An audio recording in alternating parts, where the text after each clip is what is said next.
in my sight. I keep all the words you said to me. I get you on your knees. Rewrite all the things you said that I should be. I'll get you, now you'll beg me please. Hey.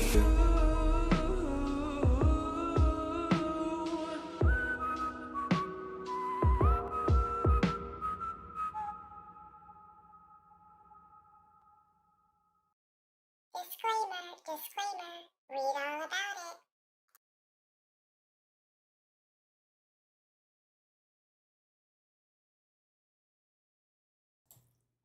Hello, everybody. Welcome in. Give you a few minutes or seconds, rather, to populate, while we go over the basics. If you don't know who I am, my name is Eve, formerly known as True Crime with Eve, and now the Eve Effect. Lots of Eve going on there. So I have been covering the Michael Vaughan case, a missing boy from Fruitland, Idaho. He went missing on July 27, 2021. In the evening time, allegedly. No one has seen him since then.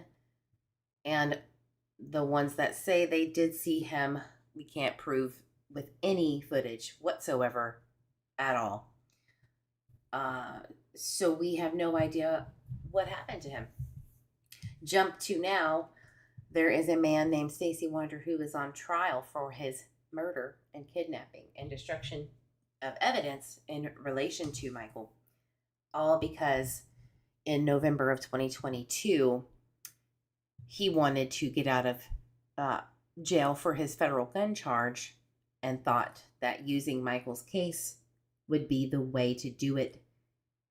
And what the detectives wanted from him was a confession that he knew more and knew who did it.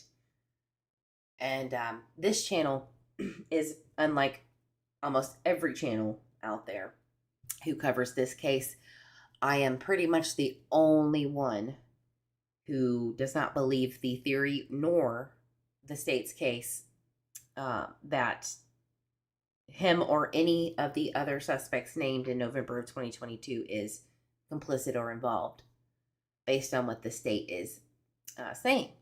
So I think I'm literally the only one out here who believes in this person's innocence and the three people that are involved with Stacey.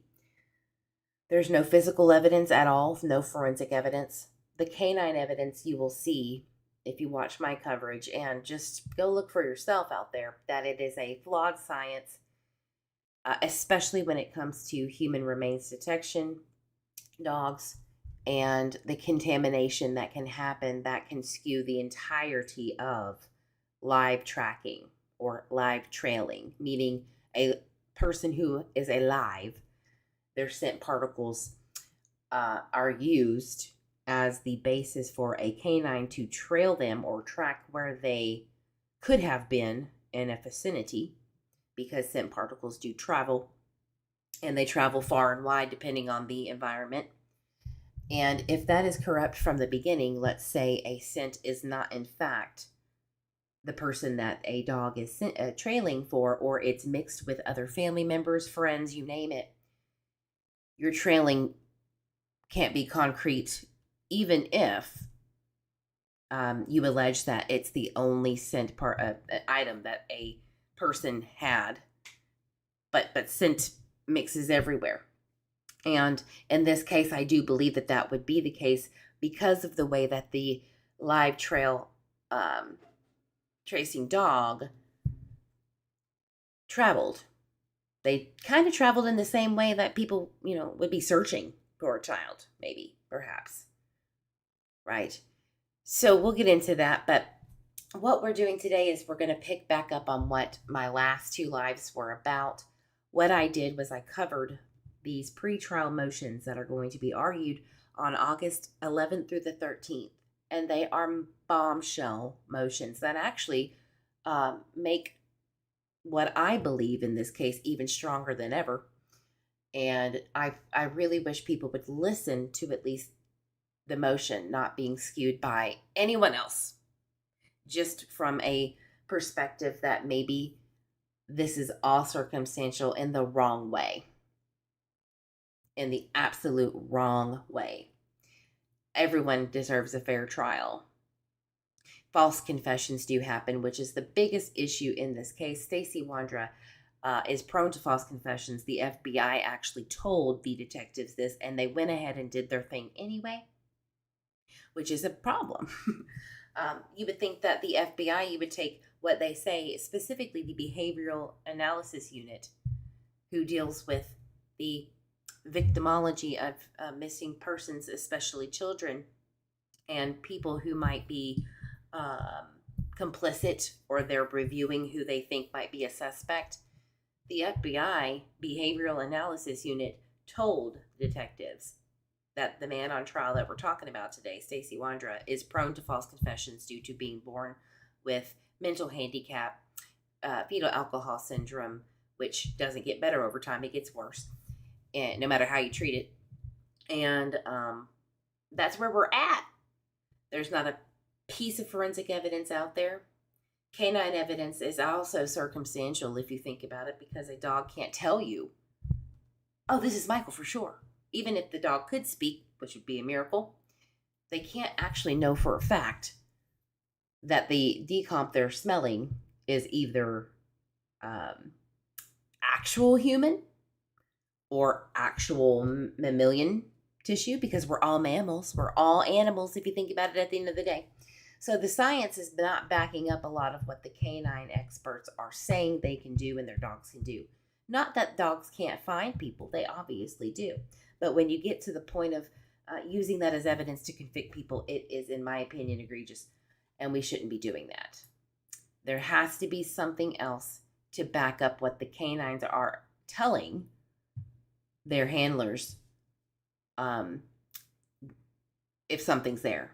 And the problem with this case is, and others, when you compare a case where there's DNA evidence that was found from a dog hitting on something, let's just say blood or whatever it is, you don't have that at all in this case. There's not a single thread of anything. Nothing. And to charge someone with murder with no body of the child that you're saying you murdered, that's even more outrageous. There's only one successful no-body murder case in Idaho in the last 2 decades that we're aware of.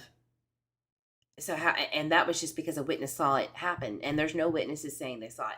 So what I'm trying to say is this case is absolutely bare bones circumstantial, which is still scary. Don't get me wrong. People have been convicted on circumstantial evidence, but in this case, it's just not there. And the way that the detectives pressured Stacey, if you will, even though he contacted them to speak with them due to being in fear of his wife being basically false confessing that he did it, right? Because he wasn't aware of what she was thinking. The detectives had convinced him that he should speak out now and get ahead of it by using his mother, the only support system he had left in the world at the time, to convince her to manipulate Stacey into confessing. And that's what did it. Even though he recants it and he tells her he was lying, here we are, and he is charged. All right.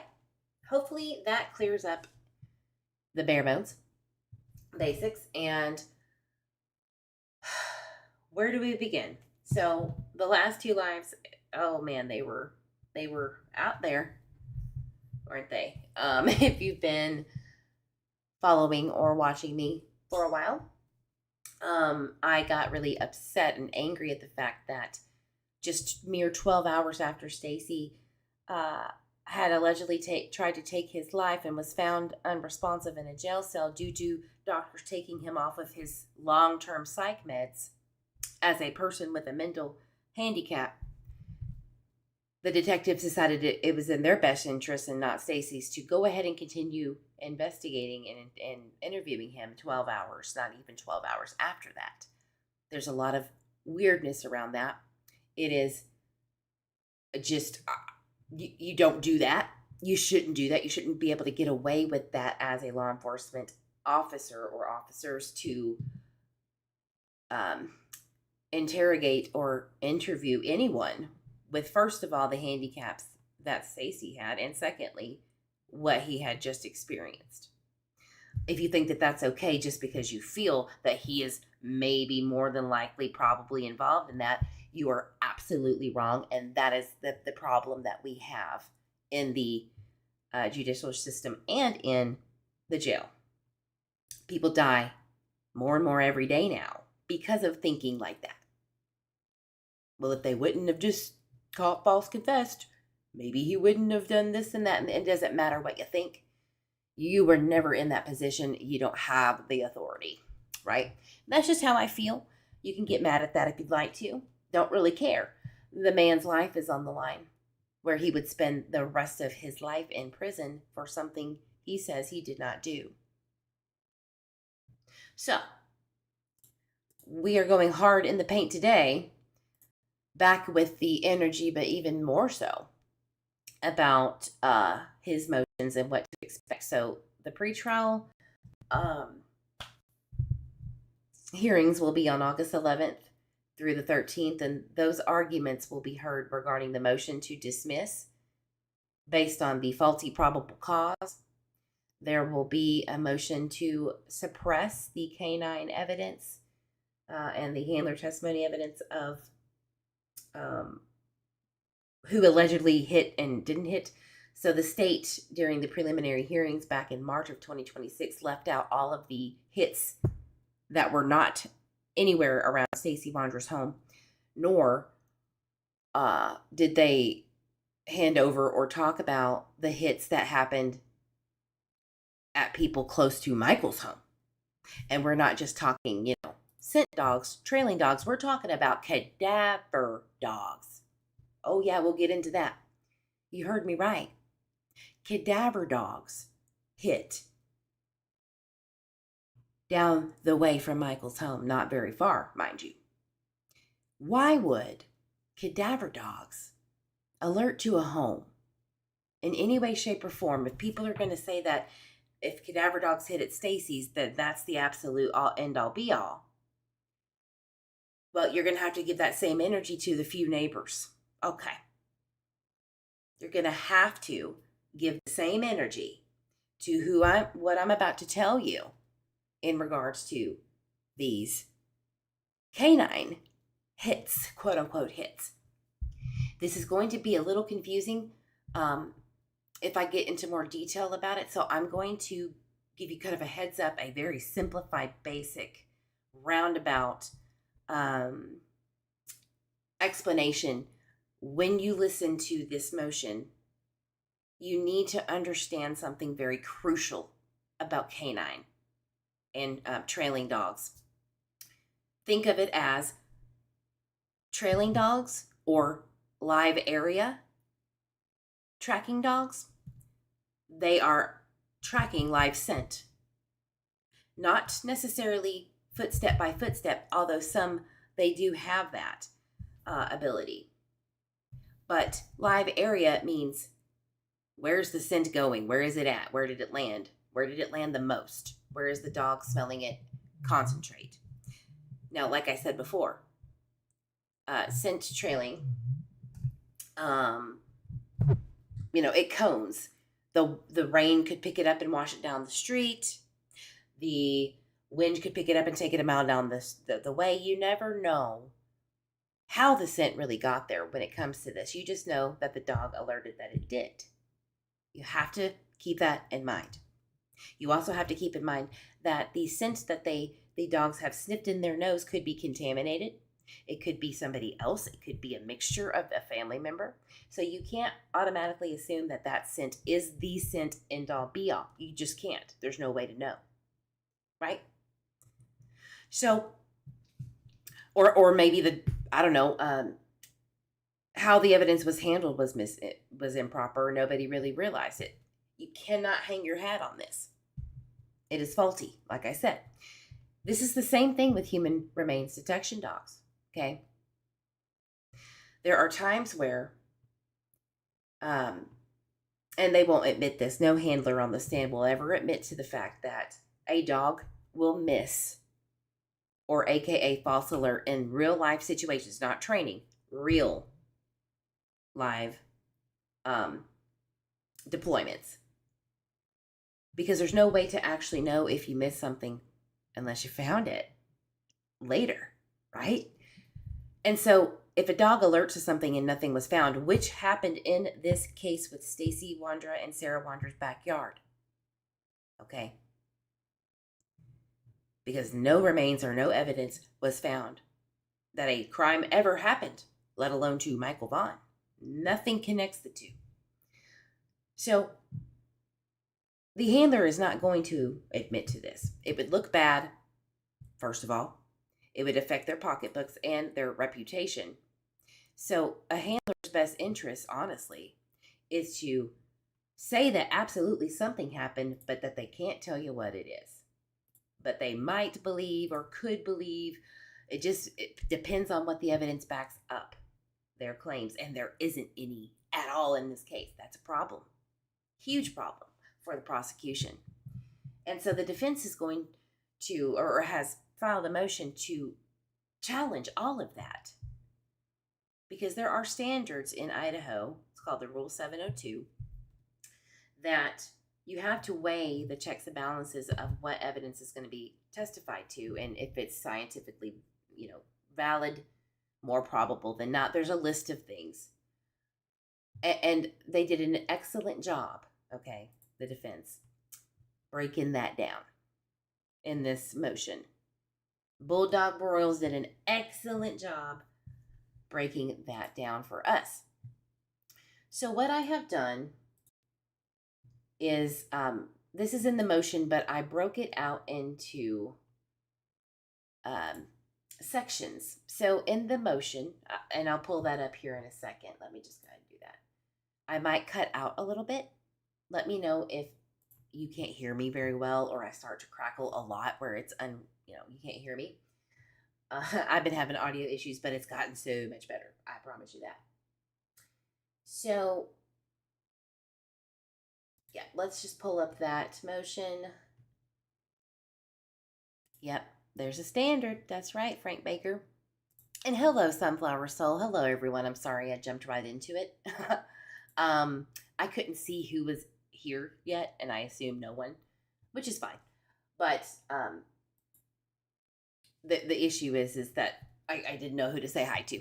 But now the chat's showing. So hi, Sunflower. And hello, everyone else who's coming in or is watching on the live, or the replay, rather. Thank you for being here. I appreciate you. Hit that like button while you're here. I'll give you just a few seconds. It's right on that, right below the video. You just do. And the pressure is off for you to hit that like button. That's it. That's it. That's all you got to do. It's great. Helps your girl out, and it helps people get this information to them who actually care about this case. All right. So what I was talking about is I took this motion, which let me just start from the beginning, only the basics here. This motion is a memorandum in support of the motion in Lemonade, to exclude canine experts in motion for hearing under that Rule 702 on reliability of scientific evidence. I have played a video many times on many lives, but I'm going to do it again because it was so amazing to hear a animal behavior scientist who is a professor at the University of Washington that has been studying the behavioral of animals, specifically dogs. And he explains in a murder trial for a defense team that residual scent is a farce. The only way residual scent could last over maybe a day or two is if the body is placed and it's already in the stages of decomp, which already takes that 24 to 48 hours.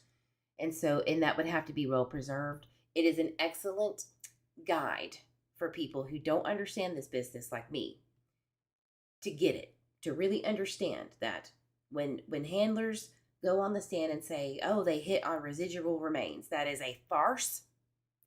You really need to listen to that more in depth when you hear anything like that on murder trials with canines handlers, because they have taken an alleged 1986 study in Belgium that dogs could hit on things because of their noses, and that has never been replicated in regards to residual scent, meaning it was lingering around. There is no way in hell that a body placed in a backyard buried for a day, or not even, and then moved, could last a year and a half. It can't happen. It just can't happen. And he explains it in a way that I obviously can't. But we will play that. This canine business, I used to put all of my stock into canines. Like if I heard a canine hit on remains, it's a wrap. I thought, oh, they're going to catch this person. But little did I know that some of those times that I thought, oh, they got it, they didn't. And actually, the same dogs that you're going to hear about and the same handlers that you're going to hear about actually failed to produce a body in a different excavation of a backyard just mere 20 minutes away, if that, in a different town in New Plymouth. And there was no evidence that remains were ever found. So I did a lot of sleuthing. I did a lot of in-depth research into, okay, who were all of these players? Who were the canine handlers? And who were they certified by? And I will tell you that they all connect together. You see, because one group that gets certified uses the other group to be certified in specific things, and vice versa. And they then use the same standards that were used by an owner of said certification company that runs everything else. It's a big circle of the same people certifying each other through different avenues. Yeah. And if you think that I wouldn't have done my research on every single one, you got it wrong. You're going to find out today. Because Paul is paying Peter, and Peter is paying Paul. That's how it works in the canine handler community, especially in Idaho, it seems. So, for instance, Julie Gibson was on the stand. She was used a lot for the high amount of alerts that her very, very newly certified dog, just mere months before the excavation of Stacey Wondra happened. See, she had a lot of hits with Yodi, her Jack Russell Terrier, who was ironically land certified in human remains detection, but also in water, which is very rare to have that kind of a jump so quickly for a young pup. You're not supposed to do that. That's actually looked down upon. And it's a circle jerk, if you will, Sunflower. Yes, absolutely. So Julie Gibson, who owns Idaho State's Detection Dogs, Inc., she's also part of the training for the certification process of NSDA, which is the National Search Dog Alliance. Well, Idaho Mountain Search and Rescue uses her trainings to certify some of her trainings. So there's a lot of connections. Okay. Then I found out that Deborah Holbert, who did not know allegedly any of these people, especially Julie Gibson and Yodi, come to find out they had to have crossed paths. They had to have, due to the fact that she comments on social media with other handlers about a specific situation that they were all together in one room in. I mean, these are the things that I have found. Of course, that's not tip-worthy in regards to, in my opinion, Michael's case. But I do think that somebody needs to know about it. And attorneys have been notified. I mean, that's what you do when you find something out. And for example, Julie Gibson, she had Yodi and Yannick, a German Shepherd, I believe, and or was it the lab? Either way, the 2 dogs that she had who alerted a lot more than everyone else. I mean, she had the same people she certified with just mere months prior say that there was no alert. That's how bad it is. It's actually embarrassing. I'm embarrassed because how could you have your young pup Yodi merely months into being certified in human remains detection alert to all these places, and then you have your newly certified canine handlers that you helped get the certification for not alert at the same thing that Yodi did as an experienced 20-30 year canine handler.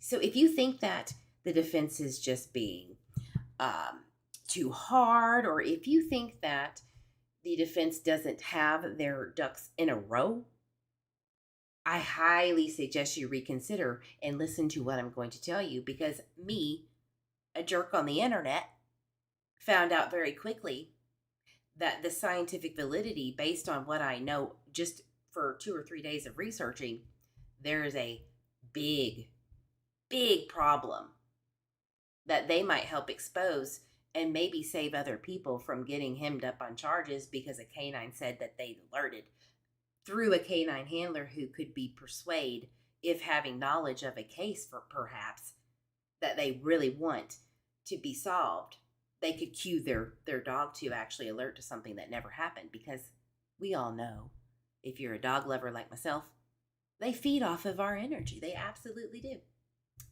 Sometimes they even, when we're sad, they're sad, and they try to comfort us. They want to reward us so they can feel rewarded about having a happy owner. Same logic when it comes to getting an alert on a case that maybe a handler knew about already and shared and wants it to be solved, right? It's not hard. You don't have to really, you would have to trust the word of the canine handler, and they're fallible too, right? You could be a 30-year experienced handler, but if you're invested in a certain case or want the outcome to be a certain way and you express it on the internet, that's not good for you. And yes, there is a example I'll give you. So definitely stick around. Stick around. They were in the Doggo Gifted and Talented program. Noise. Wait, who is Jimmy? Oh, goodness. Let's not talk about Jimmy. Jimmy is nothing so far. Don't forget to give the like button a kiss on your way in. Yes, please. Let's not. Hey, Mr. Eve, I did see you call. I'm so sorry. I was talking. Give me a text, okay? I did not see you text me. Anyway. Hello, Mr. Eve. Hello, Julia. So, yeah, Jimmy Gross is, in fact, not a nice guy. He came into my chat and basically tried to intimidate me to stop looking into things, and no thank you. Thank you, Ruby Rose. Goat trophy. Woohoo. That's bad to the bone. I am corny on this platform. It is what it is. So let's jump into it. Again, rambling over. Oh, thank you for the gifted. Stay hydrated, Jules. Oh, thank you. I do need to drink your water. Guys, it is 114 heat index, and it got up to 121 today. Your girl is parched, permanently dehydrated because of this. Texas does not play. It is the devil's taint. It's horrible. Do not come here. Right now, it is so hot. We are all struggling. So yes, stay hydrated. Thank you, Sunflower. So, moving on. This is the, again, the motion to suppress. It goes into some specifics that I went over last time. We're not going to go into that again. But we're going to jump down to very important context in this motion that I think you should know about. This is where we're going to start. Forgive me if this does not work, but I am going to, because I really am dehydrated, y'all. It's hot. I'm going to let this auto text play thing do its thing. It might not work, but if it doesn't, just stick around. Don't leave and get irritated. I will fix it. But it's kind of new to me. All right. Let's go.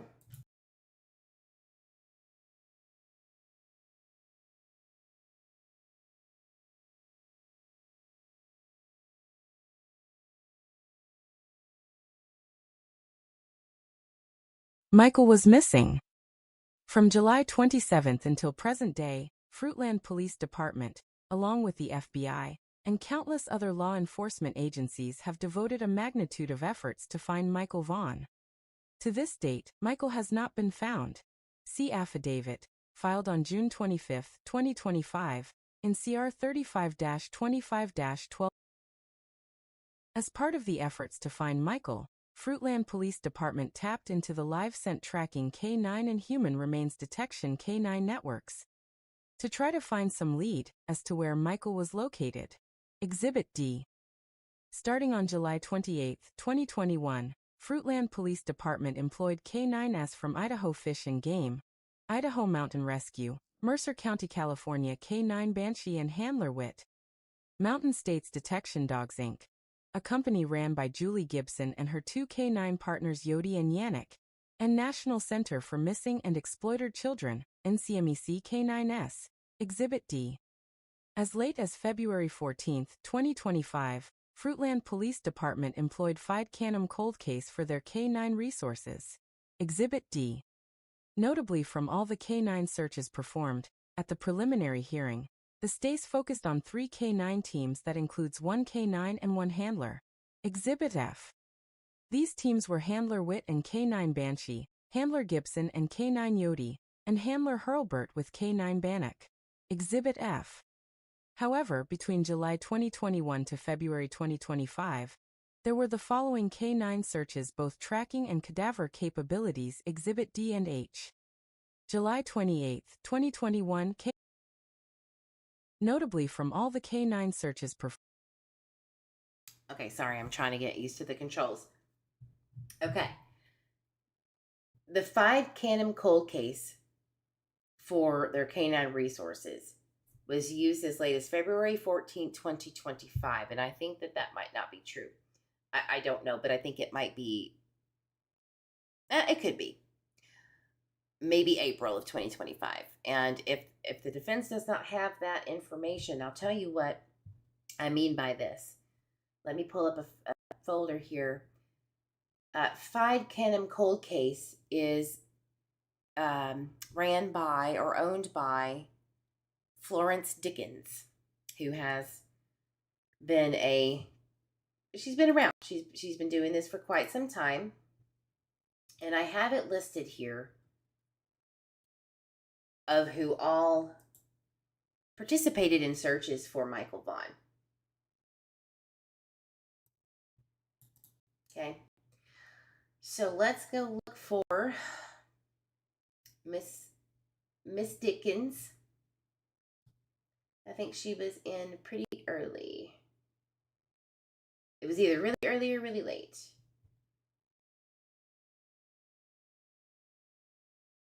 Let's see, where's Miss Dickens? Yeah, it was later. Basically, Miss Dickens went to, right here. Sorry about that. In March of 2025, I guess the detective, Miss Kelleher, thought, and the prosecutor, Mike Duke, thought it was in their best interest to go search the cemetery that one of the named suspects, Brandon Shurtleff, because he buried his grandfather who passed away in October of 2021, because he just so happened to pass away that year, they decided that it was enough probable cause to search for Michael and his remains there at his grandmother's cemetery that she owned. She owned the property that she acquired from her husband, which is Brandon Shirtliff's grandfather. Rest in peace. I'm sorry that your area was disturbed by these people. It's disgusting. And I hope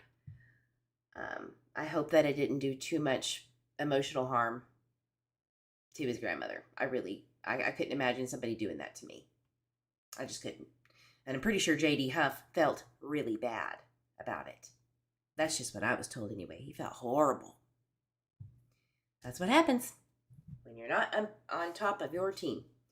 But Miss Dickens helped search the Mountain View Cemetery. And again, she uses NSD, the National Search Dog Alliance that Julie Gibson is involved in, and has certifications for Yodi and Yannick. It's funny that she also has the same certifications, right? And here's the problem. When you openly, and maybe not meaning to, maybe not thinking about it, there's nothing wrong with maybe sharing a post about a missing person as a handler. You're a human being. That's fine. But you do have to tell people, oh, I did hear about this case. Or you have to tell people as a professional, oh, I did see it on the news, but I have no idea about the specifics. I've never spoken to, family and things like that. But it gets squirrely when that's not true, right? And if you don't think I did my due diligence on this, I have gotten things back from 2023 where Miss Dickens takes her lovely dog to the Payette National Forest, where the Chinese mine workers, when that happened back in the 40s, I believe, maybe even, I could be wrong, earlier than that. Anyway, she helped try to find burial sites, remains of these Chinese workers, and she helped with that, which is awesome. Really, truly. Let's pull it up. I want you to get a sense of the handler too. I do. So let me pull it. Sorry, I didn't pull it up. What happened? There we go. Things do pull up slower for me, for y'all to hear me and not robot. That's just kind of the exchange that had to be made. The sacrifice. So here is Cutie Patootie Caven, Canine Caven, and I, again, don't doubt the abilities of this dog whatsoever, at all. But that's Miss Dickens, and they were, I think, trying to solve a crime in 2023, trying to help find a missing person. And so this article is basically about what she can do, and it's, human remains detection. So she searched that Mountain View Cemetery back in 2025, didn't find anything at all. And I don't want to embarrass her or anything like that, but I will say is that there is a Facebook post early in 2022 where she shares Michael's, like a news article, right, about Michael. Not a problem. Cool. Good. I'm so glad. However, jump to this search going on with the Leodore search in Limhi County, and she says, basically, she sends a screenshot of the land of the cemetery, in my opinion, allegedly, okay, I'm just because I can't prove it 100%, but pretty sure, and says a day in the office, and then comments, I can't disclose where I'm at because we are here And it's an active investigation. Well, the only active investigation that looks like that was Michael. And that was in April of 2025 that she commented, April 3rd. So there must be more to this date about searching that cemetery, because I'm pretty sure it lasted off and on for a week and a half or 2 weeks. So if the prosecution isn't handing that over, you might want to do it.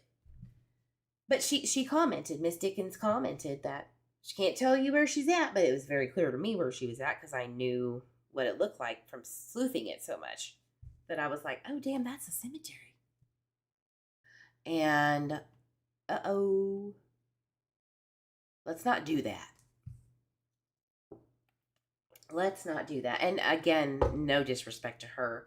I don't think she had any malice intent, but she was, proud of being involved in a search or whatever it may be. And she wanted to let her fellow folks know. But let's not do that because suspects could, let's say, look at it, watch it. Who knows?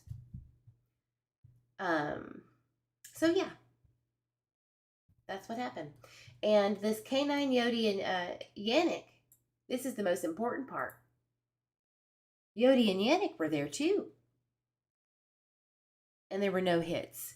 This is a cemetery where you openly either let the birds take you or you let nature take you, your remains. Or you can, and there are burials there at the cemetery, but this is one of those holistic, no embalming, no nothing. You just let the nature do its thing. And so I would think that would be almost impossible to know what was a hit and what wasn't. I just don't understand the search there. Why would you need dogs? Everybody's deceased or has been deceased. There's lots of deceased people and remains and whatever over years and years and years. I don't personally see how you could do that and say that this hit was Michael when there's 50 other people in here. You know what I mean? And maybe there was a dog, let's say, that could detect old bones versus not old bones. And I'm pretty sure Yodi and Yannick both have their certification in ancient remains, which is just, it blows my mind because they're so young in that. And I didn't think that you could mix and mingle ancient bones with cadaver scent. That doesn't make sense to me. I haven't found a excuse as to why a dog would or could do that. It should be separate, in my opinion. But anyway, who am I? I don't know. So that happened in March.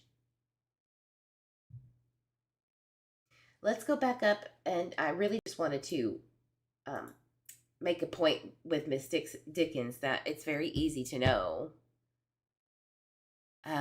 if you're in the handler community and you're openly sharing what you're doing. Be careful. Presence on the internet is very important for search and rescue handlers and professionals because it's usually nonprofits. They need your money to keep doing this hard work, and investment in these dogs cost a lot of money. And honestly, if you believe in the work, do it because it is hard work, and it is. And I do believe that they believe in the work, and they have, saved lives, saved missing people that were hurt on a mountain. Like, I'm not discrediting that at all. We do need rescue dogs. We do. I just scrutinize the trailing and the validity of the human remains when it comes to not having any evidence to support a alert. We cannot sit here and take a handler's word when there was no forensic evidence in this case to back up their claim. And they are not going to back down on that because it would hurt them. It would hurt the appearance of their work and their dog. So I do get it. However, it does a disservice to people that they are accusing, right? So let's go back up. Let's start afresh. I just wanted to use that as an example that, there are problems And here is, for instance, poor Miss Florence. She gets a wind of this, she's going to be like, what the hell did I do to you, lady? And it's not about that. I'm not trying to shame you. But here, what I'm trying to prove is that I do my research. She shared it on the 22nd from Newsbreak. So she knew about it prior to any suspects being named. And this might actually prove that she's not biased, because she said, or not said, but allegedly there was no hit at Ledor, however you say it. So this might help. But I'm not going to show the other post. That does show more context in 2020. I'm not going to do it. Okay. Again, just using it as an example, that's not good, especially on the stand if that comes to light. So here's the timeline. Again, I got it straight from The Emotion. Right? And again, the state really honed on Julie Gibson's two dogs, Yannick and Yodi, and Dustin Witt from the FBI, who requested him, and Banshee, the trail scent dog, and Nick Mick, which was Deborah Holbert. But what the defense is basically doing here is telling the judge who's going to read this motion, well, don't let them fool you, because I'll tell you what, here's what really happened too. We can't just exclude all of the other non-hits and hits. And really, there's only a few that mention if a hit or not happened, which is like a little thank you, by the way, for that. I appreciate that little drop of knowledge. But basically, the defense is saying, here are the following canine searches with both tracking and cadaver capabilities, which is important. So on July 28th... Notably, from all the canine searches performed... Ma'am, wait your turn. I'm very needy when it comes to talking on this platform. July 28, 2021. Canine Daytona with handler Rory Olson from the Idaho Mountain Search and Rescue. Okay, I even have a note here that says Canine Daytona Labradoodle living person trailing scent dog got the certification from NSDA National Search Dog Alliance in June of 2020. Also, kind of a new dog, because only a year later, they are doing live deployments. So it's a young pup. And by the way, I just want to make sure that people are hearing me. If I could just get like a 1 in the chat from somebody, that would be awesome, because I never know. That says, I hear myself, but I just want to make sure. Yeah, I hear myself. Okay. But just put a 1 in the chat if you can hear me, okay? All right, and so Idaho Mountain Search and Rescue is this one. Flanker Brian Marinelli, which he was on the very first press release on July 31st when Idaho Mountain Search and Rescue was there. Tyler was there, and Brandy and her sister with the crazy hair was there. I'm just printing something on my printer. Hold on, sorry. What the hell? Some spooky dooky stuff going on in here. Anyway, so a flanker is basically a person who trails behind a handler while on a mission and assists with various issues such as safety or communication. So, hey, watch out for that rock. Don't go in there. There's a snake. Things like that. He also, this flanker, had a dog named Stella Blue, and she passed away last year. Rest in peace, sweet Stella Blue. But yeah. So some of these handlers will be flankers for others, or that's all they do. It just depends. So, flanker Brian Marinelli was a flanker for K9 Daytona on the very initial first 24 hours of the search. And then we have K9 Scotch July Key. 28th, Ma'am, 2021. I said, wait your turn. Canine Scotch Key with handler Lisa Barr and flanker Maya Davies. Canine Blue and handler Craig Michelson. These are the live tracking teams around the neighborhood. I got this from the Idaho Mountain Search and Rescue website. Okay. I know every single one of these Notably dogs. from all the K9 Ma'am, search.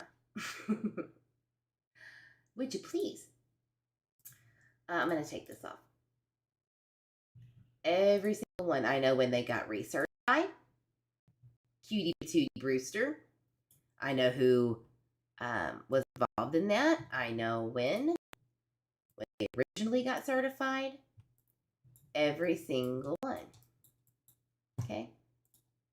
Believe me when I say I did my research. Okay.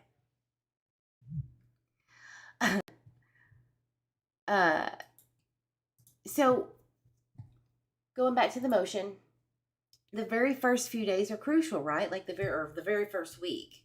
There was a horrible microburst that came through, I think on the August 1st, 2nd, something like that. That definitely could have carried scent away or moved it. So I would say that the most important part of this whole thing would be from the initial search of these dogs through the 1st of August before the rain hit. Okay.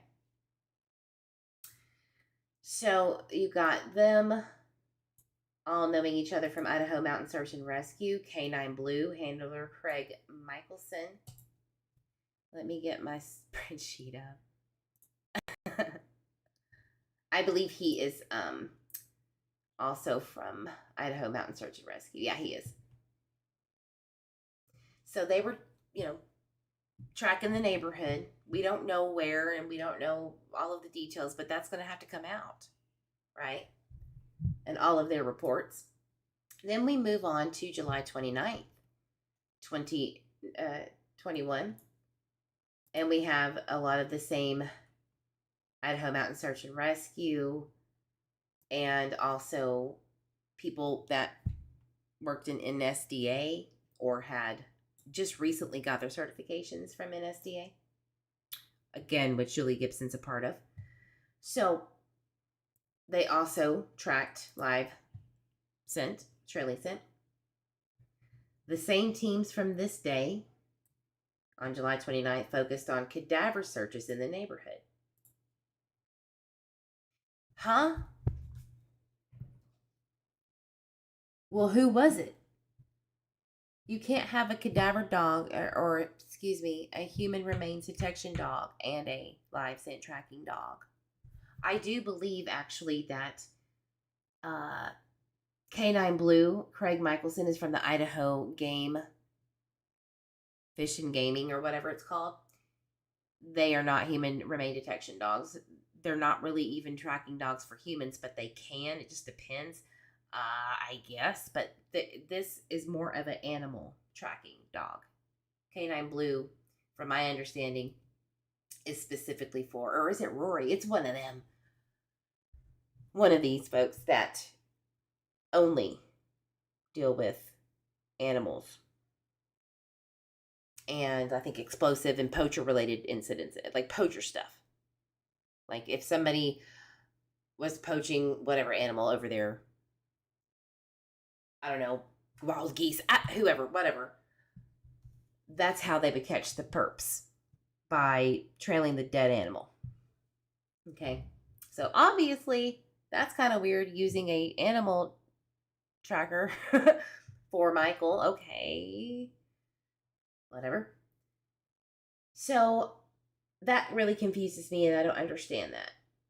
So the same team as July 29th who are tracking what exactly are on cadaver searches in the neighborhood. Maybe they are human remains detection handlers. I'm pretty sure they are. They are.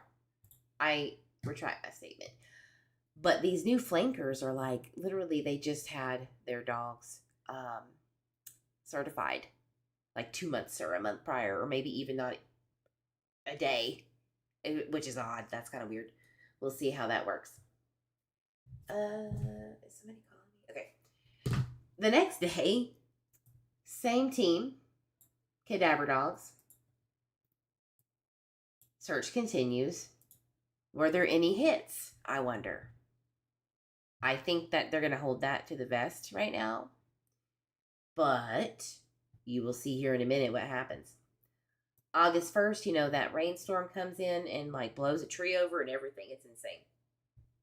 The Nick McCadaver canine searched around the splash pad and drainage, and we don't know who that is. There's a lot of Nick McCadaver canines across the country, but there's only 2 that I know of for sure in Idaho, and one of them is Julie, and I don't know if Julie was used. I don't know. August 2nd through the 3rd, Canine Banshee, the live scent trailing dog with Dustin Witt, who again was requested from the FBI, performed live scent tracking, which allegedly alerted to a lot of different places before winding up at the Wondras that we weren't really privy to. August 4th through 5th, Canine Kika, and all of these other ones with cadaver human remains detection. They did a search there, on and on and on.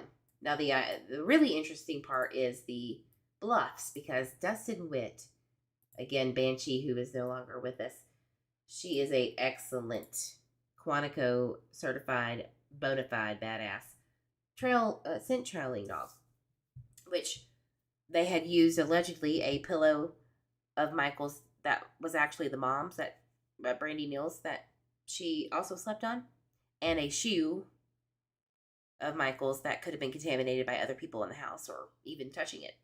So those scents were used, and it's really ironic that if you look at this, and we'll go over it in detail later, but when you look at the way that Banshee trailed from, a middle of an intersection not near Michael's home and going to the neighbor's house of Michael's, directly to the left of them with the deer antlers around framed around their door, which is wild to me. I've never seen something like that except for in scary movies. But, Banshee alerted to those things. So obviously it was close to Michael's home.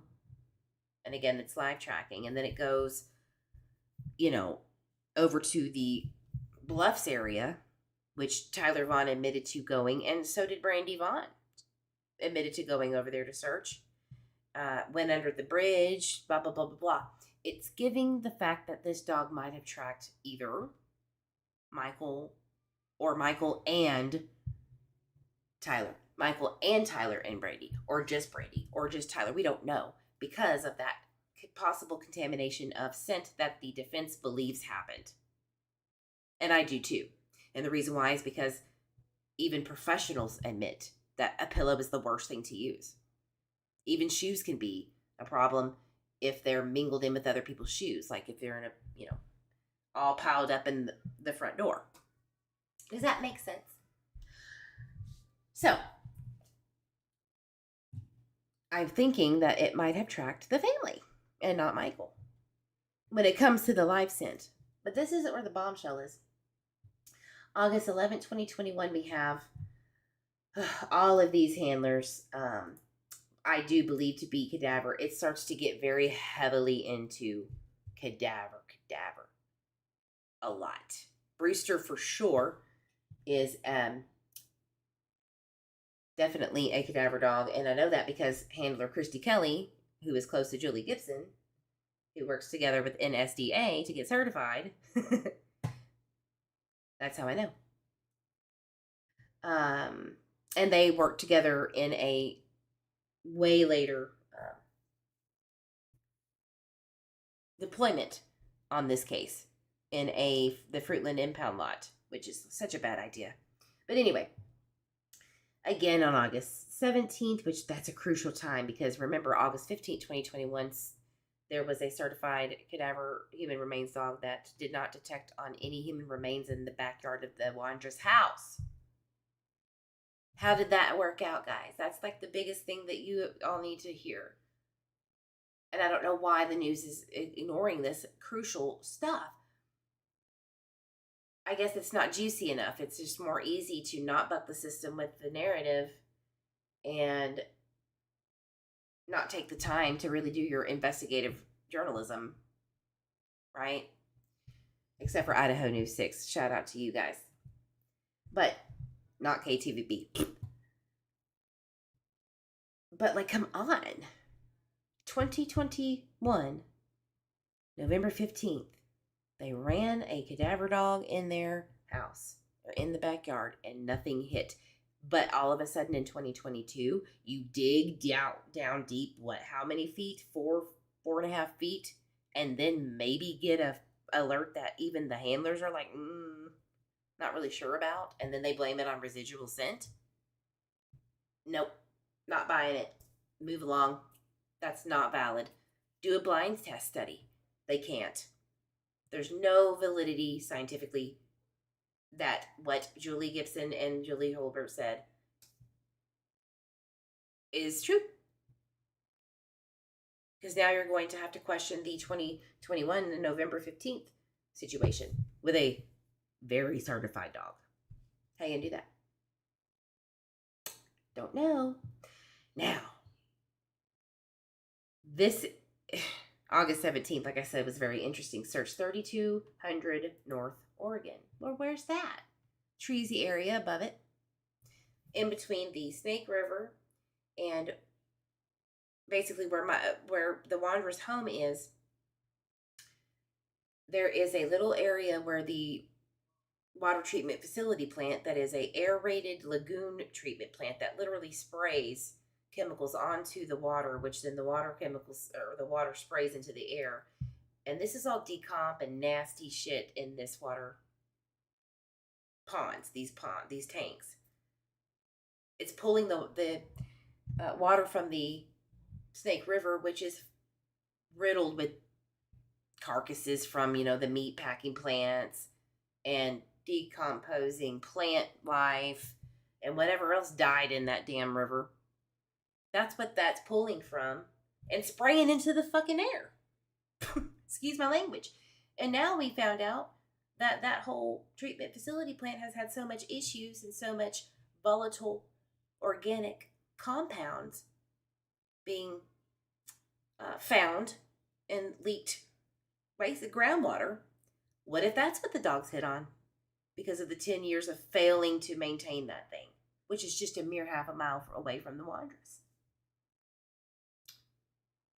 The dogs aren't going to be able to tell you. But I can tell you that, put two and two together, the dogs might have hit on anything is possible. It doesn't even matter what it is. You didn't find Michael in there. Period. All right, so August 17, 2021, these cadaver dogs searched 3200 North Oregon, like I said, near the, in between like Snake River and Wanderers. It's a treasy area. Let's just look it up. Because y'all are probably like, oh, what are you talking about, crazy woman? Let's just do some map time.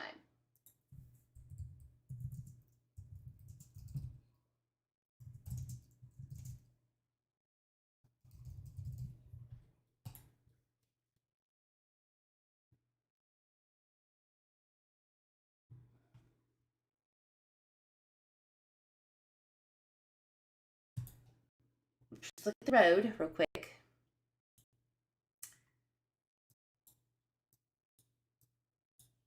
It is literally a dirt road that goes into a new subdivision that was built. But I will tell you that, not to knock these people or their houses, but you wouldn't take a vacation here. You wouldn't get an Airbnb in any way, shape, or form if it was available. Okay? Again, no disrespect, but it is what it is. And they're allegedly hitting there around 32, or not hitting, excuse me, searching there.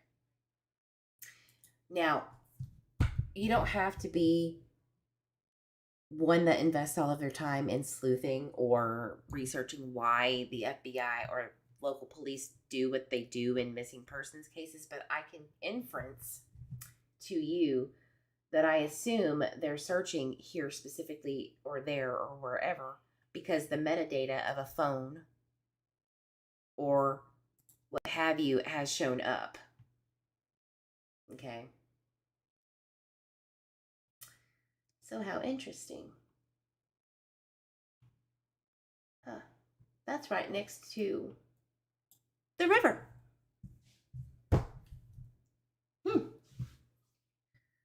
I would guarantee you that somebody must have been somewhere in the vicinity, or they may have assumed somebody could have made it here. Here's that water treatment facility plant I was talking about. And here's the Wondра's home over here. Down here. Oh, excuse me, up here. Let me zoom out. It's getting a little crazy. Here's that treatment facility.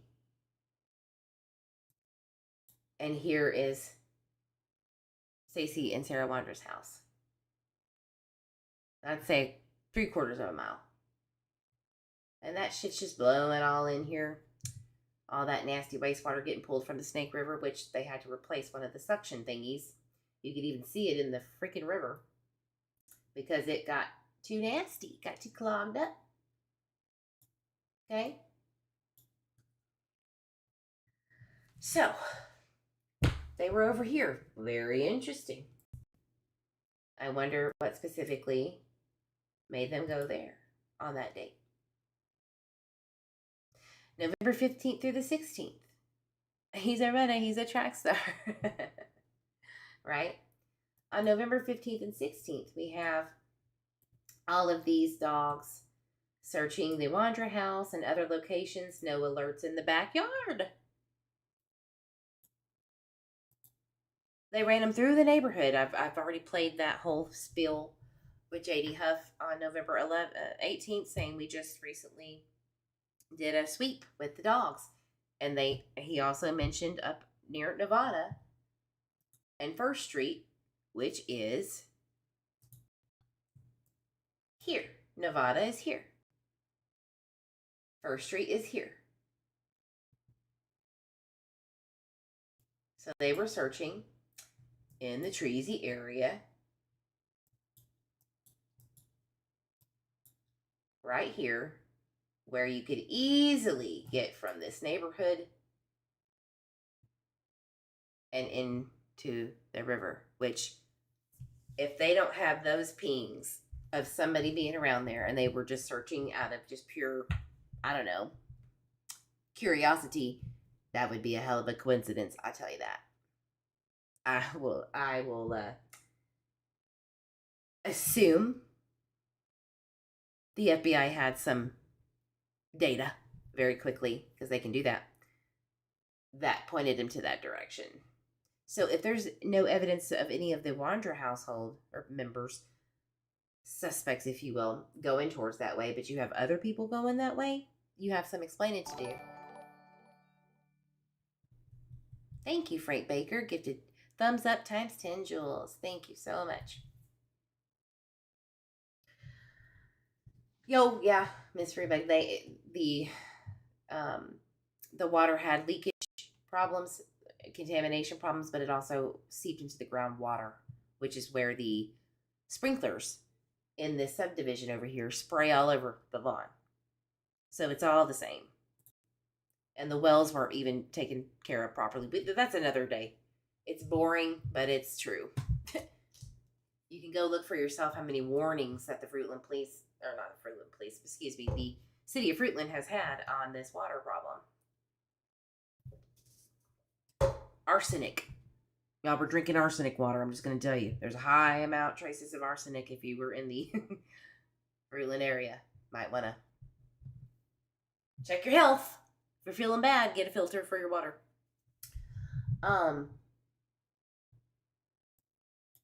Yeah.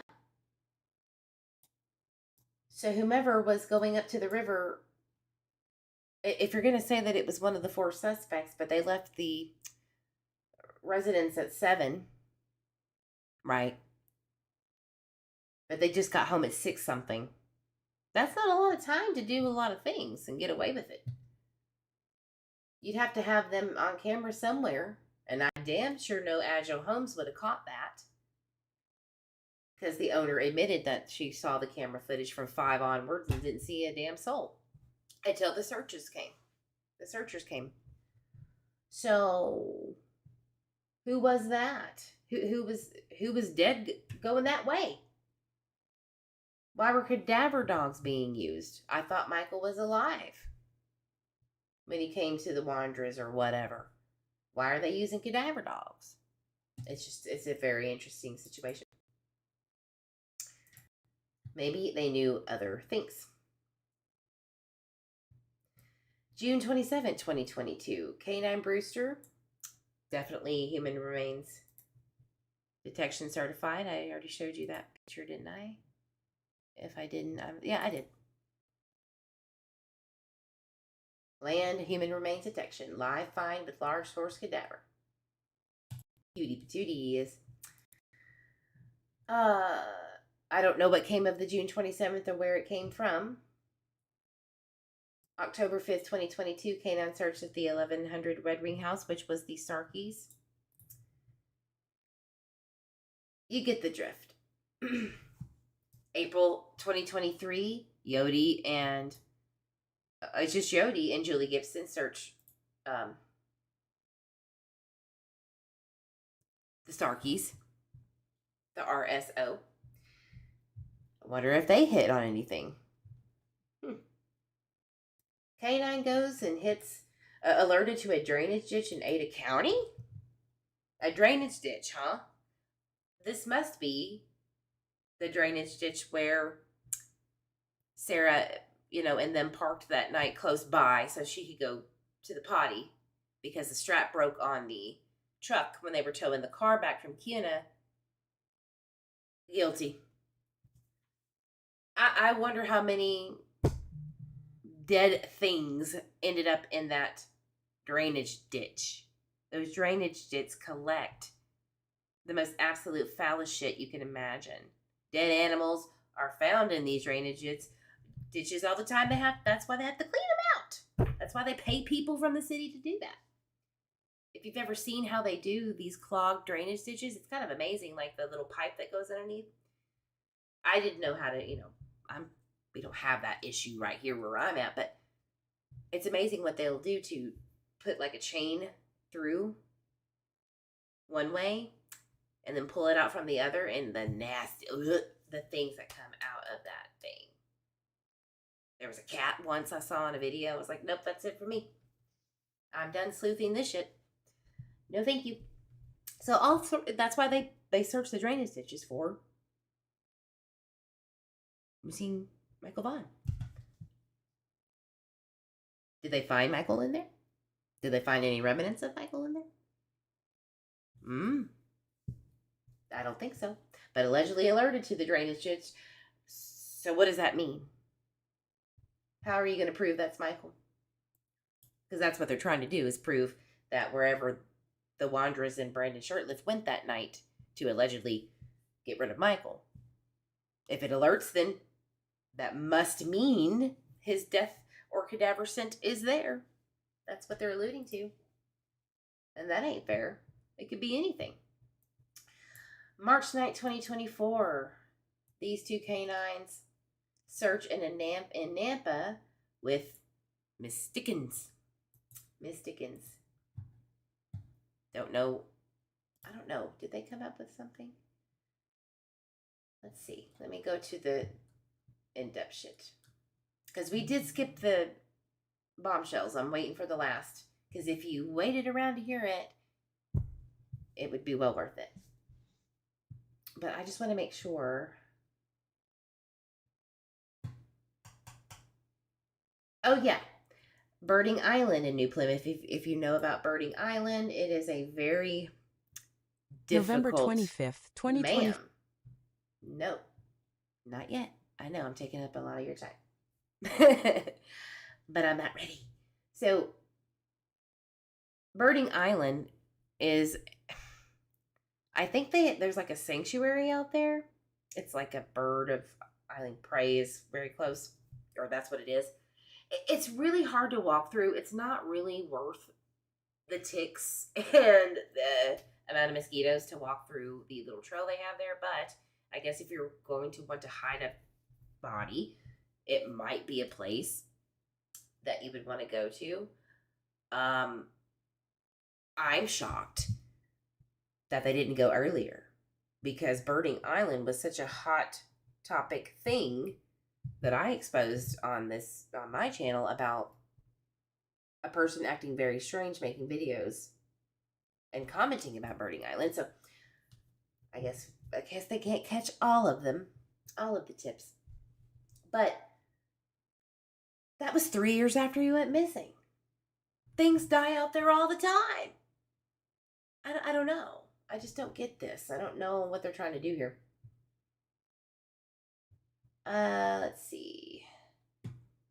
They went to, okay, here's what I was saying earlier. January 29th, 2025. I'll let you finish. K9 Yodi and Yannick and handler Julie Gibson and K9 Augie with handler Teresa Atkinson searched the Fruitland impound lot. Thank you, ma'am. So, ironically, what was that? 4 days after the leaked footage comes out of Stacey Wondra, right? Of the leaked interrogation footage confession that was thrown out there to the public. 4 days later, Yodi and Yannick are back at it again to go search the Fruitland impound lot. Well, little does everyone know, not everyone knows, that the police actually got Alexis back. And I'm assuming that it's Stacey's Alexis. I don't know for sure. But apparently that's what they were going to get the cadaver dogs to see if it would have an alert in the trunk. Okay. Well, that car has been out of his possession for 2 years, and the person they got it from, Brandy, knows, or at least their family. Definitely Brandy knows the family. One way or another. And Tyler, I'm sure. So how are you going to now then look at that and know who, if it did alert, who's part of that? You heard me right. Hi, bitch, pleasey. The person with that last name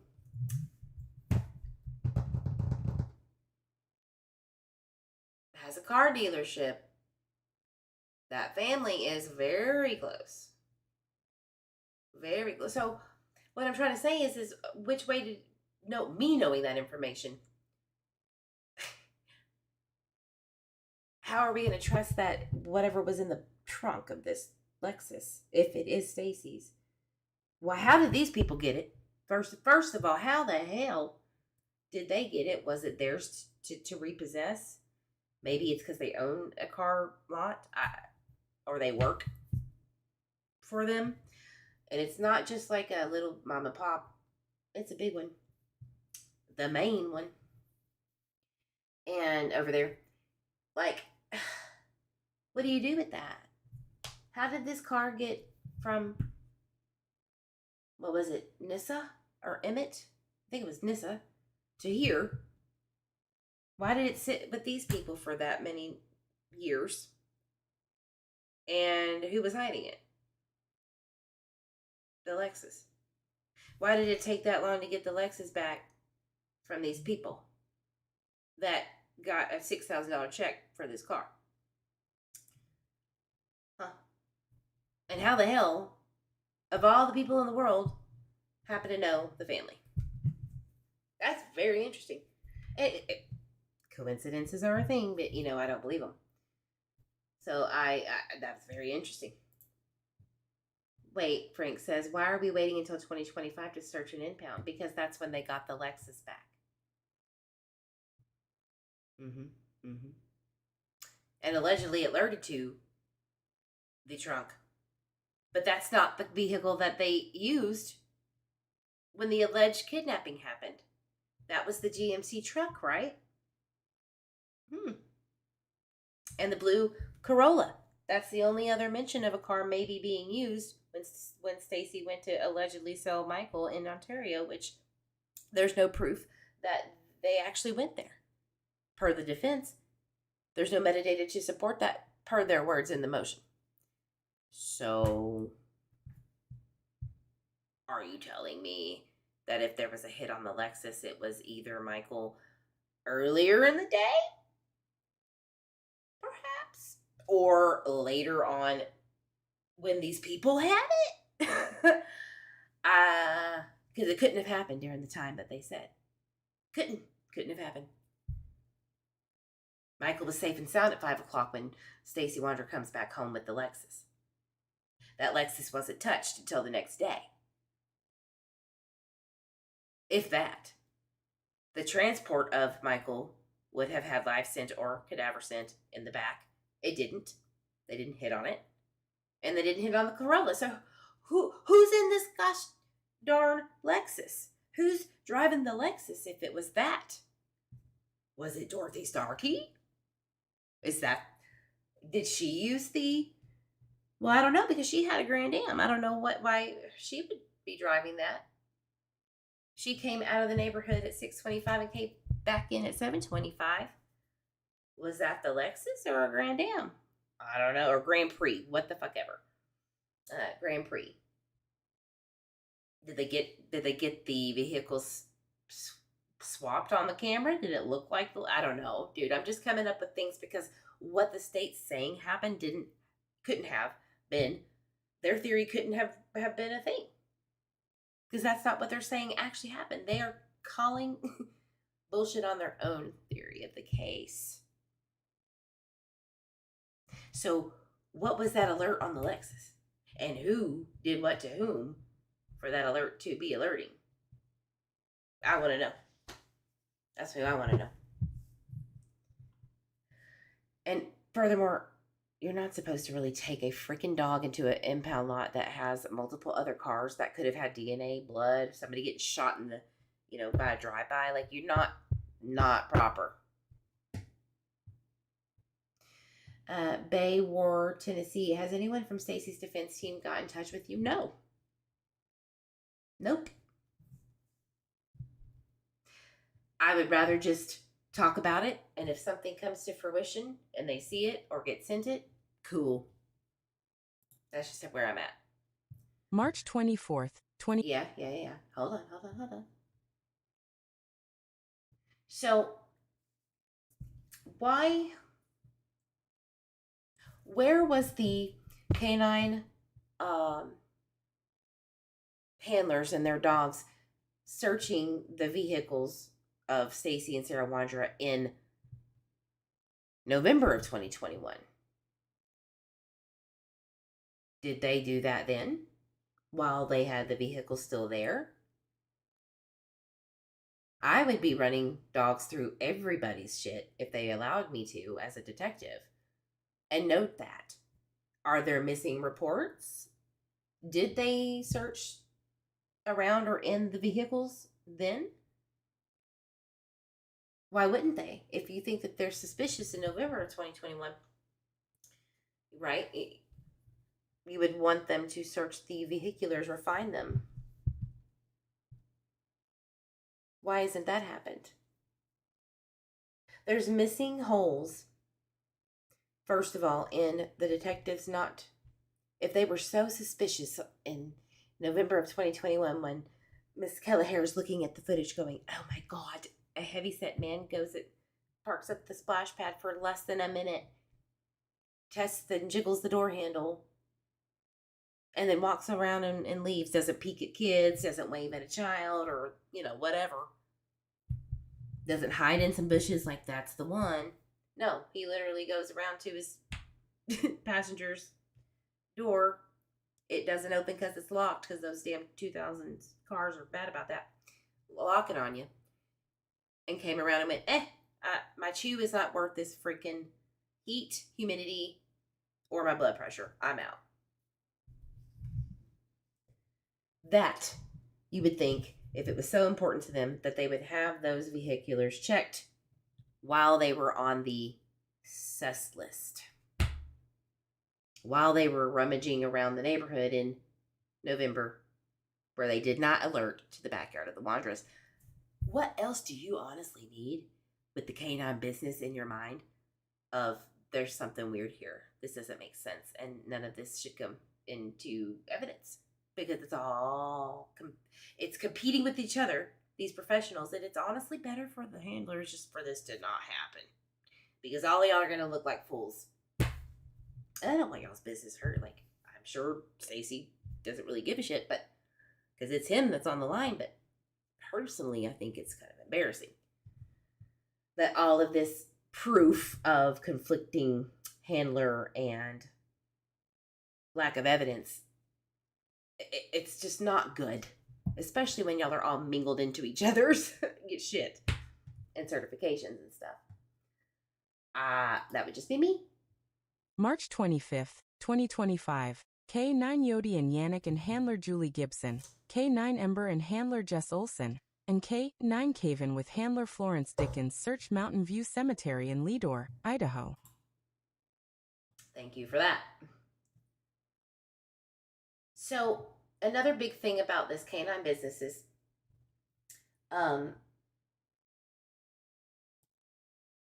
the following positive alerts occurred that the state presented, again, were who I said before, Julie Gibson being one of the canine searches being a problem. We're gonna close the read aloud. Not a fan. I'm too bossy.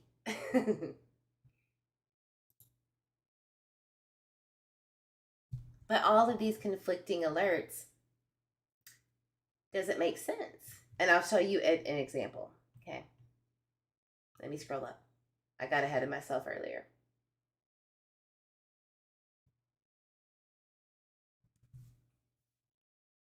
Let's see. Okay. Brandon Shirtlift's mom's house, who he was staying with off and on when he wasn't, hanging out at the Wanderer's house or wherever else.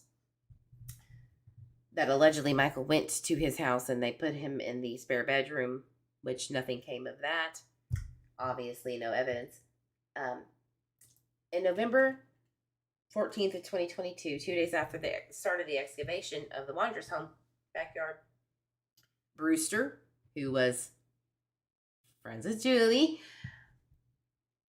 and Christy Kelly, the handler, Taco and handler Jennifer Skeldon, and damn it, Yodi, with Miss Julie Gibson, searched in Cuna. Taco did not alert. Brewster showed a slight change of behavior, and Yodi, oh damn it, Yodi, you and your alerts, you are good at what you do. On what? How is that possible? You have Taco, who has been certified for a few years at this point, or maybe a year and some change. You have Christy Kelly, who was recertified in 2023, and I think 2020 was when the initial or the first one was happening. Anyway, plenty of practice. And my God, Julie Gibson of all people. These should be at least somewhat consistent. But you have literally every possibility happening with no alert, a slight behavioral change, and an alert. This is embarrassing. This is not good.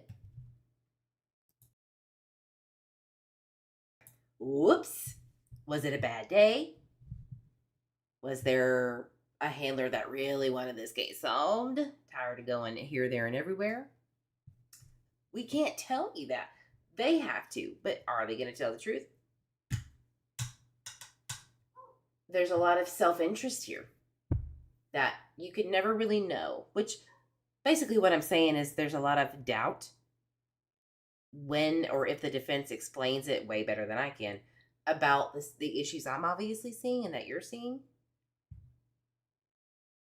I don't see how people could literally see this being a thing. Well, it was just making excuses for these handlers. I don't see it. Not in Canyon County. No. You know how many people in Canyon County have been busted with drugs from canines? and it wasn't mine. Yeah, probably not the best thing to try to use. Yeah, poor Michael, said Frank Baker. You're so right. And I hate that I make jokes about how flimsy and just bizarre this case is, but it's very clear to me that it's a show. It's a sham. And for whatever reason, the detectives believe in it. I think it's corrupt on purpose. I'm beyond making excuses for the Fruitland Police Department anymore. I do believe that one or more detectives were either tired of this shit, tired of the case, tired of the threats, tired of the this and that, and wanted to hem it on somebody easy, or is truly ignorant to the fact that they possibly didn't do it. I don't know. It's that bad. It's a small town. I'm from a small town. I know how the corruption works. My grandmother's murder was never solved because of small town corruption. So this is right up my alley. And if you think that I didn't do my due diligence, if you didn't think that I compared my own family's trauma to this, you're wrong. It's very clear that what happened in my situation with my family and my grandmother who was murdered, y'all couldn't have gotten more mirrored each other. And damn, it was really bad that I just so happened to get into this case and cover it. Ouch. Because I'm seeing the exact same situations, problems, and I won't go into detail, but yeah, I smelled it. I smelled it from a mile away. And you're not getting rid of me now. So why are they doing this?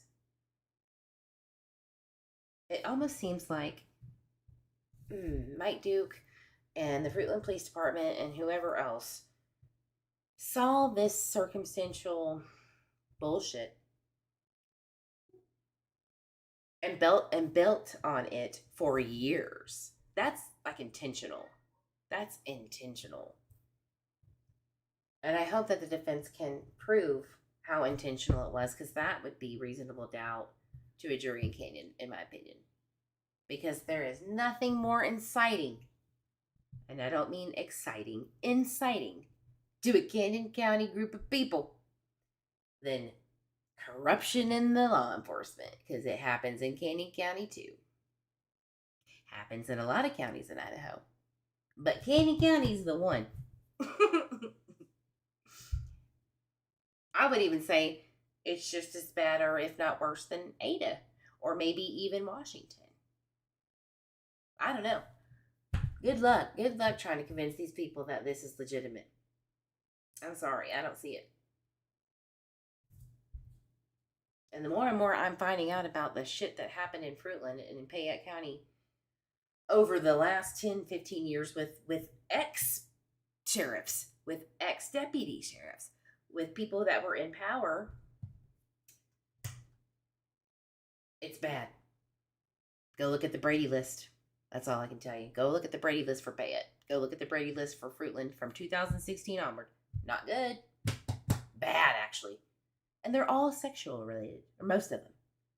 Would y'all just stop fucking on the job over there? It's not that important. You can wait until you get off work to go do your business. I would hate to have a family member over there get killed because somebody was thinking about who they're going to bang on the clock. And I meant every word that I just said. Go look for yourself. Frustrating. Tax dollars are wasting.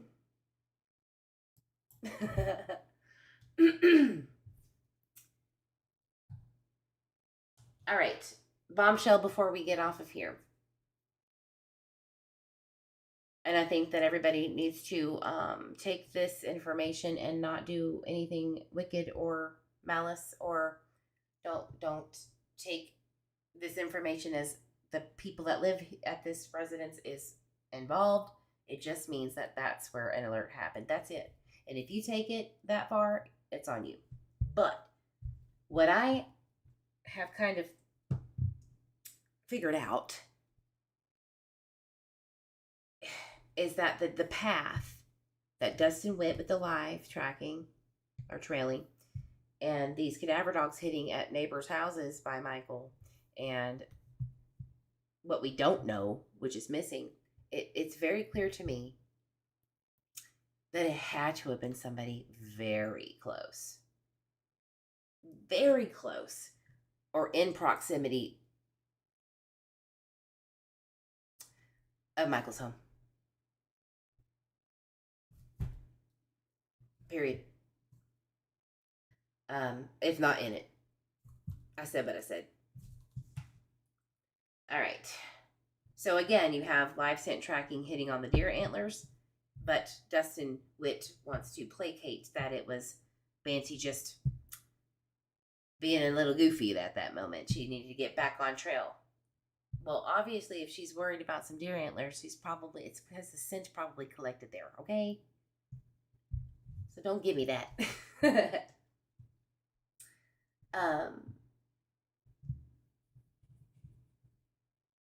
This is the one that I was worried about. Michael's neighbor. Sorry, it's very slow. Give me a second. I can't help it.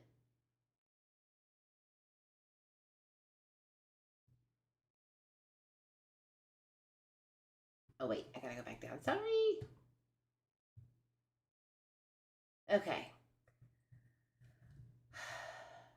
July 31st, we have cadaver teams around the neighborhood. The day of the presser with, the family. August 1st, you have Nitmit Cadaver searching around the splash pad that he allegedly never went to. So why sit on this for a second? Take a breath. Clear out all of the shit that you just heard me say. I just needed to get it on the record, really, honestly. Sorry that you had to be the one to hear it, and how I said it, but why would they send a cadaver dog to a place that Michael never made it to? Alive, anyway. Or seen. Was he? Maybe the FBI is very good about seeing suspicious circumstances when a child goes missing, and a lot of times they find these children placed by family or somebody that's nefarious who took the child for a moment that had access to the home and stick them in the drainage ditches. You would be surprised how many families kill, family, moms, dads, grandparents, or caretakers kill children and put them in very small spaces out of desperation for time or whatever it may be. You can go read those FBI unclassified documents. I've done it. And some of them. And that's typically why cadaver dogs are in these tight spaces for, first of all, not for nefarious reasons, because he might have got stuck there on his own. Kids do get stuck in these places on their own. But there are also instances where they don't, and they're placed there nefariously by someone who partook in their kidnapping murder. So that's interesting. Okay, August 2nd, we have the live trailing with Banshee, live scent tracking. So we jump to cadaver. Did the cadaver dogs alert anywhere? That would be interesting, because that would then make you question what happened the next day with Banshee. So now we're back to live scent. Maybe he wasn't. Maybe that did not alert. Now we're back to live. Okay, he wasn't deceased. Okay, they may have tracked him or someone around the splash pad. Now we're going to go back to live. They went who knows where. A lot of places that we didn't get to hear. That'll be, I think, the bombshell. It's low key. And I really don't know what it is, but I just feel like that's going to be big. The other places that we did not hear about, that was an alert. Not the Bluffs. Not the Wondras. I'm thinking something else. All right, so then August 4th, we have cadaver handlers going places. On the 5th, we have the live area tracking dogs going to where? I do not know. Then we have a NCMEC cadaver, possible suspect's vehicle at Fruitland Police Department, and also 705 Three Rivers Way, which is probably the area where that tricycle may have been found, or the stroller. Everybody forgets about the stroller business that was shoved up in there. We don't even know about that. So then we have, good Lord, they just go back and forth every day. They are trying to figure out a trail to find Michael in one way or another, obviously. And they don't know where to go. Because there's no evidence, damn it. August 7th, we have the live training or live sent and Corey Lee Finley, Oscar with Ann Messer as Lake Thomasville. That's cadaver. Around the Bluffs on August 7th. Okay. Then we go back to both live and cadaver.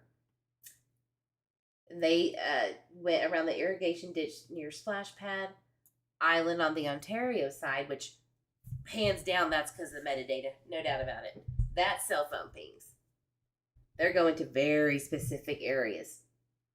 Who was at the irrigation ditch near the Splash Pad and the island on the Ontario side of the river and the tree farm on Southwest 8th and then at 902 Southwest 9th? That's the bombshell. This is what I wanted to get to before we wrap up. And perfect timing, because I don't go live over 2 hours if I can help it. Perfect timing. This is the one. This is also when JD Huff said, we just found out some very crucial information.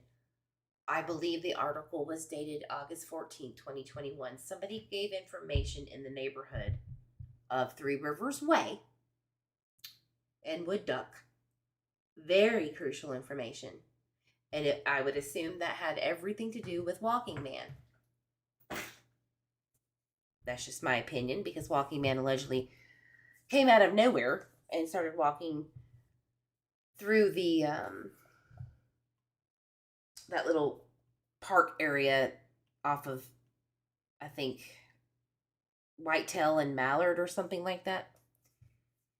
It goes on to Three Rivers Way. It cuts through. There's like a little walkway, basically kind of near the Wondras, but south of it.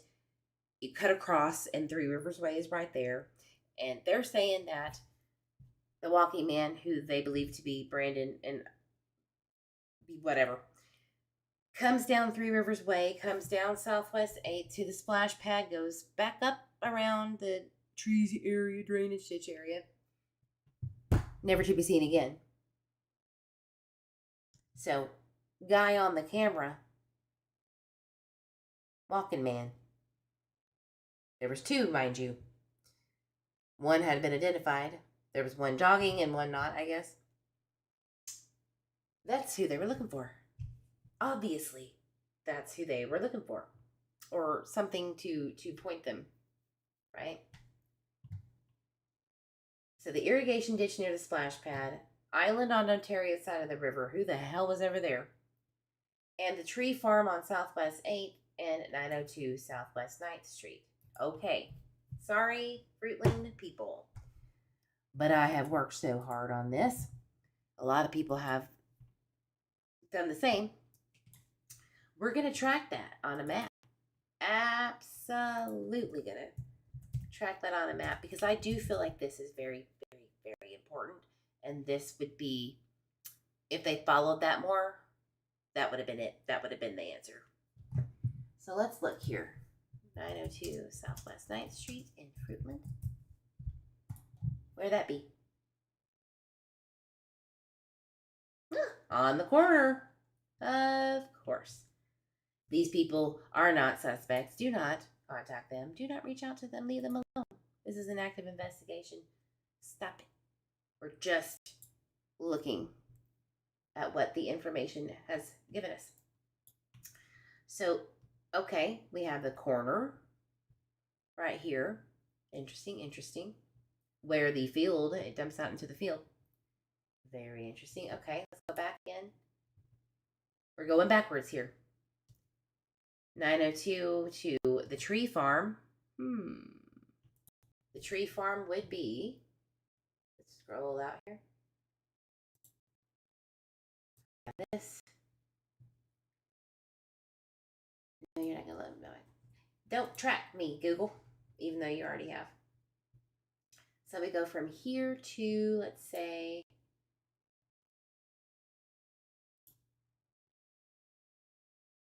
Treasy area. The drainage, well, we got to go to the drainage area, which is right here. Can I measure? It's been a while since I've used this. Oh, here it is. Measure distance from, we'll go to drainage area here. 902. Okay. Oh boy. We got a path. Okay. Right row. So tree farm. Let's go to the tree farm. And I'm click happy. Sorry. Okay. This is the tree farm. Boop.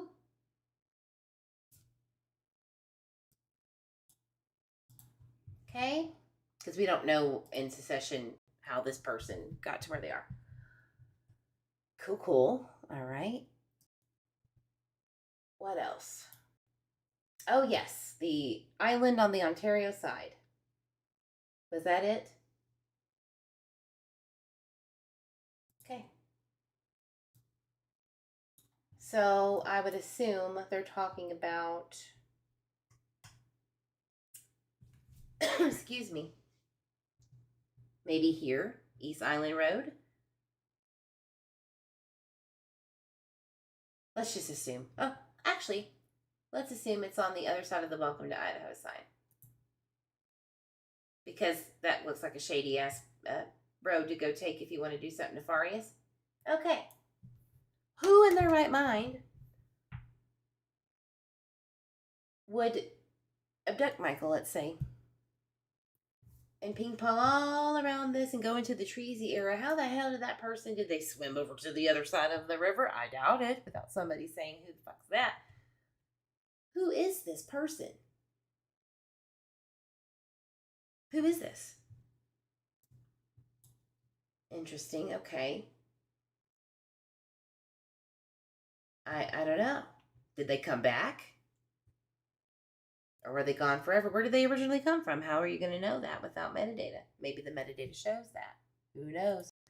I just wanted y'all to see that was a very big deal. That one in particular. And I don't know if they alerted or not. I think it might be in this motion. I just can't remember because my brain's fried right now. But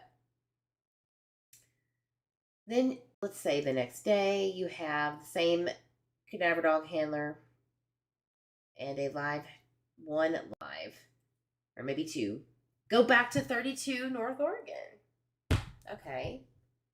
Which is above the Treasy area, where you would not get an Airbnb to save your life. So now we even have more context of where maybe some things happened or some things walked, but rather people, from 902. Perhaps we're missing one address too. Okay. So we got here, Treasy area. Damn it, would you just work?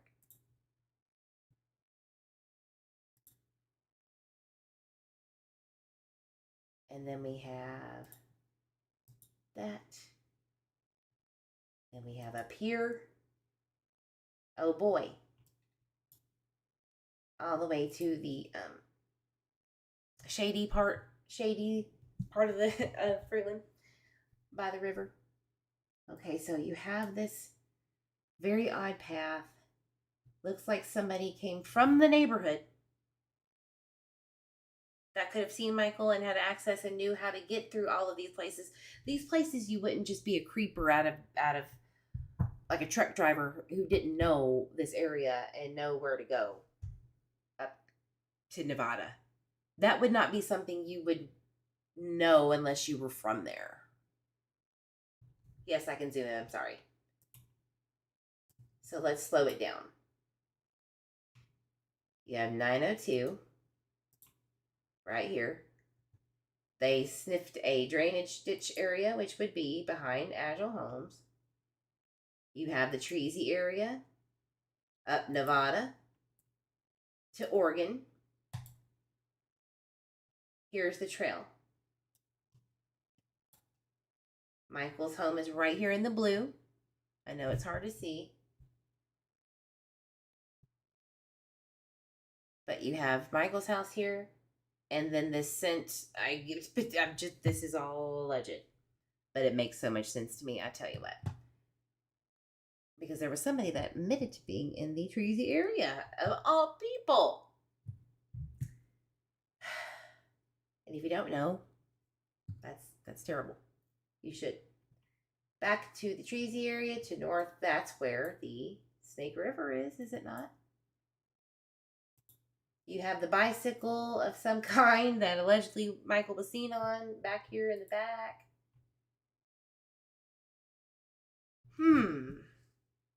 Did somebody walk and then drive to the other side of the Snake River? Why would they do that? They had a river right here. Why were they searching on the island here? I don't know if it was over here, but it could be on the other side here. I have no clue. I have a feeling it's somewhere over here. Who was beat bopping in and out of the neighborhood? Who went into the neighborhood, left, went to the other side, and came back to the neighborhood after 6:25 or 6:15, whenever Tyler allegedly saw Michael last? It's weird. Let's see what else, and then we'll wrap it up. I know I'm missing an address. Why am I not seeing it? It's a big one. It's a big one, and I'll show you why. Okay, so skipping over 32 North Oregon, again, that's kind of closer to the riverside of things. November, they obviously searched Red Wing, right? And other houses. More cadaver searches. I don't know where they went. You skip over to June of 2022. Why am I not seeing 907? Have I lost my marbles? Hold on. He's a runner. He's a track star. Okay. It was in the text. I'm so sorry, guys. In addition to the canine alerting to the Wondra's backyard and live scent canine tracking from Michael's shoes to the garage of the Red Wing house, there were other positive alerts related to this case. This is where I was reading before I went live. My bad. On July 28th, Canine Blue and Handler Michelson alerted at 907 Southwest Night Street. This was the next day, folks. The next freaking day. He went missing. Canine Blue and Handler Michelson alerted. Well, okay, who are they again? Let's go back up. Canine Blue was live tracking. And who was the other one? I then forgot. Oh, is that the other only one? Okay, sorry. Live tracking to 907 Southwest Night Street. All right. So going back, we now have 907 involved in this, closer to where Michael's house is, just two houses down. This is the same neighbor who allegedly saw Michael lose his flip-flop going back up the street towards his home. We don't know what time that is. So that is a big deal. what I was trying to get at is, the more we know about this, basically, this is the area where the perp would be. Measure distance. It's there. It's in this window, close to home. Because they know where to go. The alert was very close to the home, a live tracking. We don't know who the hell that is. It could be tracking the perp or a family member or Michael or all three. Shit, I don't know. So, going back, I know it's kind of tedious, but they hit at 9:07. Cisneros, I believe, is the neighbor that saw Michael lose his flip-flop, along with the McKees on the other side, catty corner from them. That would make sense as to why the scent was there, perhaps. Perhaps. Do they know for sure that that was Michael? What time was that? Was that earlier in the day, later in the day, the night before? Who knows?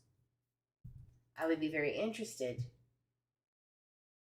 to see what other alerts to talk about. Oh, would you please? What other alerts did they allegedly hit on? Let's see. Z missing advocate, positive alert on 7/28/2021 on 9th Street, neighbor's house. Right. And I mean, that makes sense. Honest to God, me and you were talking about this earlier, Z, that I agree. That makes sense. But we don't know when. And I'm not going to take the words of anybody but the neighbor or the handler, or not the handler, the law enforcement and the report they took. You know what I mean? All right. What other alerts do we have? Yodi, good old Yodi and Julie Gibson alerted to the concrete drainage ditch that the Wondras stopped because of the toe snap and Sarah having her issues, medical issues, her infection, if you will. She had to go to the potty. Well, I couldn't think of another better place near having no bathroom than a drainage ditch, but okay. Let's keep moving on. Yeah, and 3 years later, by the way, alerting to a drainage ditch for human remains, and you're alluding it to Michael, could not happen scientifically, by the way. It would not, the residual scent could not stay there unless they were there for a long time. Let's see. On November 24, 2024, K9, Yodi, and Yannick, Augie, and Ember, all people that handle an SDA, all searched Birding Island. All dogs showed interest in the area covered by sawgrass and cattle plants. Okay. 3 years later. The next morning, on November 25th, 2024, they alerted to a different area of the pond. What pond? In Birding Island? Okay.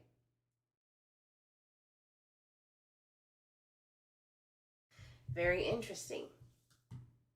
What other... Is that the only alerts? That couldn't be the only alerts. And I'm not taking anything Julie Gibson says with a grain of salt. I'm not going to do it here. I can't, because of her obvious other certification friends not agreeing with Yodi. Their dogs and her dog did not agree. And I can't take that seriously, right? So, but who am I? Is there any other information that a hit happened anywhere else? Allegedly, Brandon shirt lifts under a pile of rocks with Yodi. Can't take it seriously. I can't take it seriously. Banshee was in scent according to her owner, Dustin Witt, and followed 3 trails. One of those trails leading to a set of deer antlers in a yard. Okay, so now we even have a live scent tracking of, and this isn't like, I'm not trying to make it more nefarious than it is. But, again, A trail leading to what? We need to know, or a jury needs to know. Now we can go ahead and put that there was a trail leading away from the neighbor to the left. So which way did he go, left or right? Was this live trail even, Michael? And was it maybe a day prior to when he was outside playing? How are we going to say? How is any jury going to be able to come to the conclusion that this was exactly what it was? Stacey and these other three parking over here, allegedly. There's no freaking footage of that, nor phone data showing they ever parked on the side of the road. Juanita agreed that that was true to the defense. That could have been a big fat lie, and Stacey made up that whole thing. And everybody agreed to it because they were like, I guess. Even Sarah admitted that that doesn't sound right on her recorded call with PJ. What I'm trying to say, I'm getting out of hand.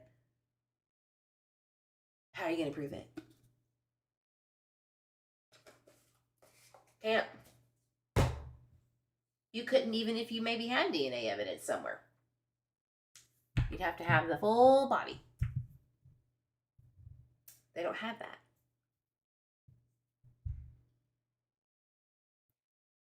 So I'm very interested to see in the future, potentially, maybe, what alerts, other alerts that we still don't know about, seem legitimate.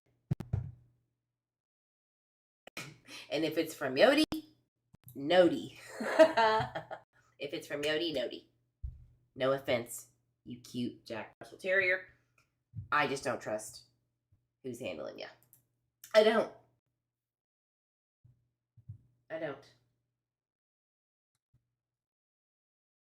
It's a Nody for Yodi.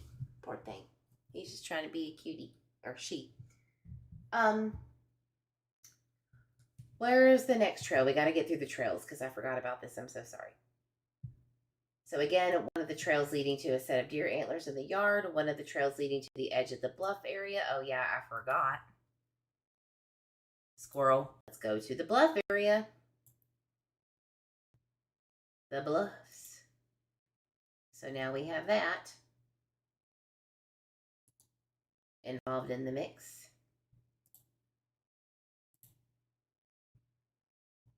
We can go ahead and drag this out to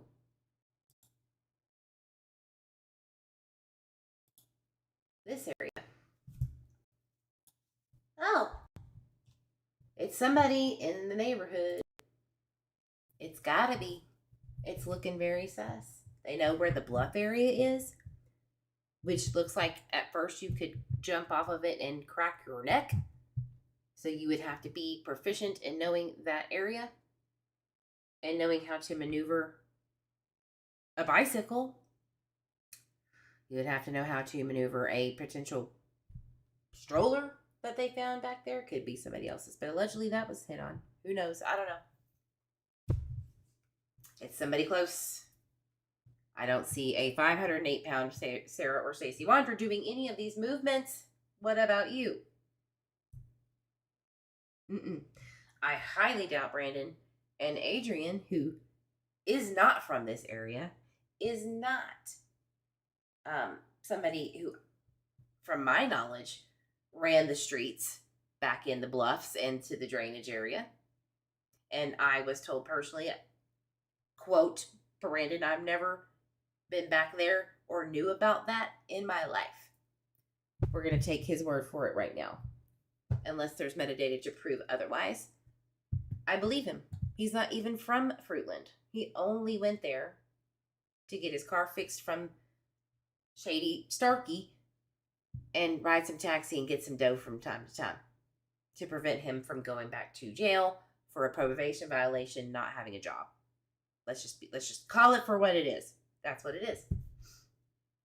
Because Brandon doesn't seem the type that had any business, honestly, befriending the Wondras. So, where Banshee was in the scent that the trail was ending, even though Canine Banshee attempted to go into a particularly thorny, overgrown bush. So somebody who knew how to get in and out of Dodge and into some thorny ass bushes, maybe, or maybe the scent trail pushed into those things. I don't know. I have a feeling somebody was in there though. Just my feeling. One trail led to the corner house on Meadow Lark between the man door and garage area of 1102 Red Wing. Okay. So glad that I stumbled upon this again because I got freaked out when I read this before going live, like 10 minutes. This is Meadowlark. I will show you where that is. This is all connecting to what I've been saying this whole time. Let's just say they're all interweb and interconnected with Michael somehow. Just hear me out. You have somebody in the Bluffs. You have somebody potentially being tracked from the neighborhood right next to Michael's house. Remember, the prosecution is alleging it all started on Arizona, and there's no proof they ever even stopped there. Sarah's even refuting that a little bit. You have a trail from where again? Just to make sure I'm crystal freaking clear on this. One trail led to the corner house on Meadowlark between the man door and garage area of 1102. That's what Dustin Witt was talking about. A separate trail where he's literally saying there was interest here. Thank you, Frank Baker. There was interest on the corner of Meadowlark and Red Wing. This is actually Meadowlark and Red Wing. Sorry, right here, not there. Red Wing. Thank you. Meadowlark. Scroll in a little bit because blind baddies. And it goes in and kind of weaves out of these houses from the corner of Meadowlark where Banshee showed interest and crossed straight over to the Wondras after Banshee getting excited over on the other side. So it looks to me like somebody was on the way from all of these places already and allegedly stopped or maybe peeked in the backyard of the Wondras. What were they doing there? Could it also be not something nefarious at all, and it's a searcher of somebody in the home looking for Michael? Let's take it the opposite way. Totally innocent searching contaminated scent of a family member. Right? That's just me. It looks to me like whoever this scent was tracked. Unfortunately, I don't believe that it could be true, the innocent part, because there's cadaver dog alerts allegedly in the same close by vicinities of these trails. Not good. Not good. We got to see what the cadaver dogs alerted to allegedly and how that all went down and how procedurally it's a mess, y'all. This is a mess.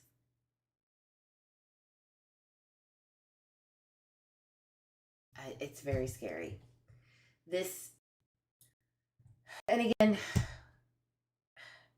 canines are great.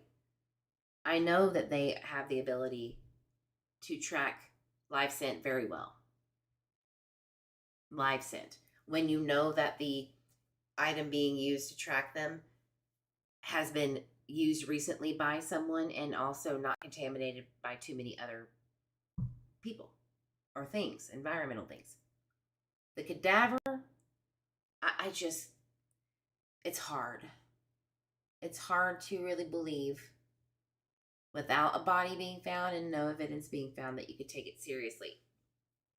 So will the judge throw it all out? Will the judge be one of the judges that pick and choose as the trial goes along what goes in and what doesn't based on testimony, which happens? We shall see.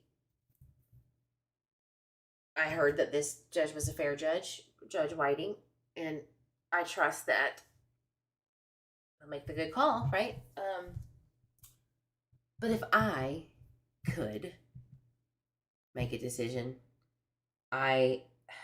it's hard because you could throw out evidence in a trial that could actually help find the real perpetrator. If the jury doesn't believe that Stacey or any of the other three are involved, it could throw out the possibility that, or challenge their reliability. Because of course, I, as many others as well as I, want the real perps caught, or the actual murderers or kidnappers, whatever you want to say, caught. So you can't crap on the evidence that works for you and your theories and accept the ones that don't, right? You have to, it's all or nothing to me. And it's just, part of me wants all of it to come in to show it, but it's a risky business for Stacey, right? Because he could be, the jury could believe it's him, but I doubt it. It's risky. I say let it happen.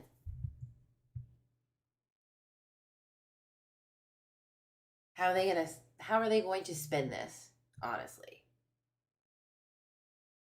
Because it seems to be that the only reason they started trailing all of these scents and alerts that didn't happen after the excavation, or alluding to the Wondras at all, in my opinion, except for Yodi and Julie, and that's an issue. They were trying to fit the narrative into these people did it by going and basically following where they were that day. But the alerts seem to be more closer to home and then going out of Dodge for some reason and then coming back. So it has to be somebody else, in my opinion. It has to be somebody close, and it has to be somebody that knows how to get in and out of the neighborhood.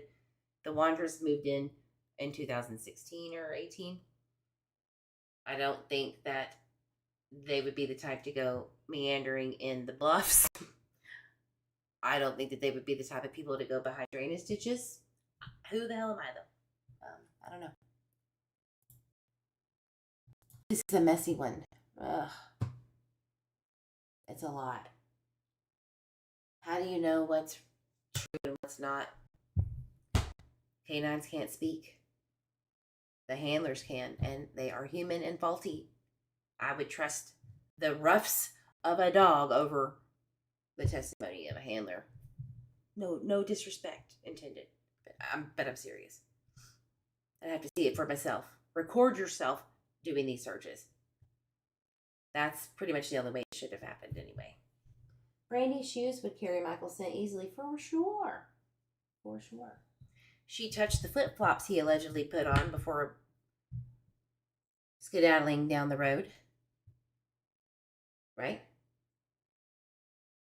She also, she's the mom. I'm not saying anything rude, but she's the mom. She handled kid things.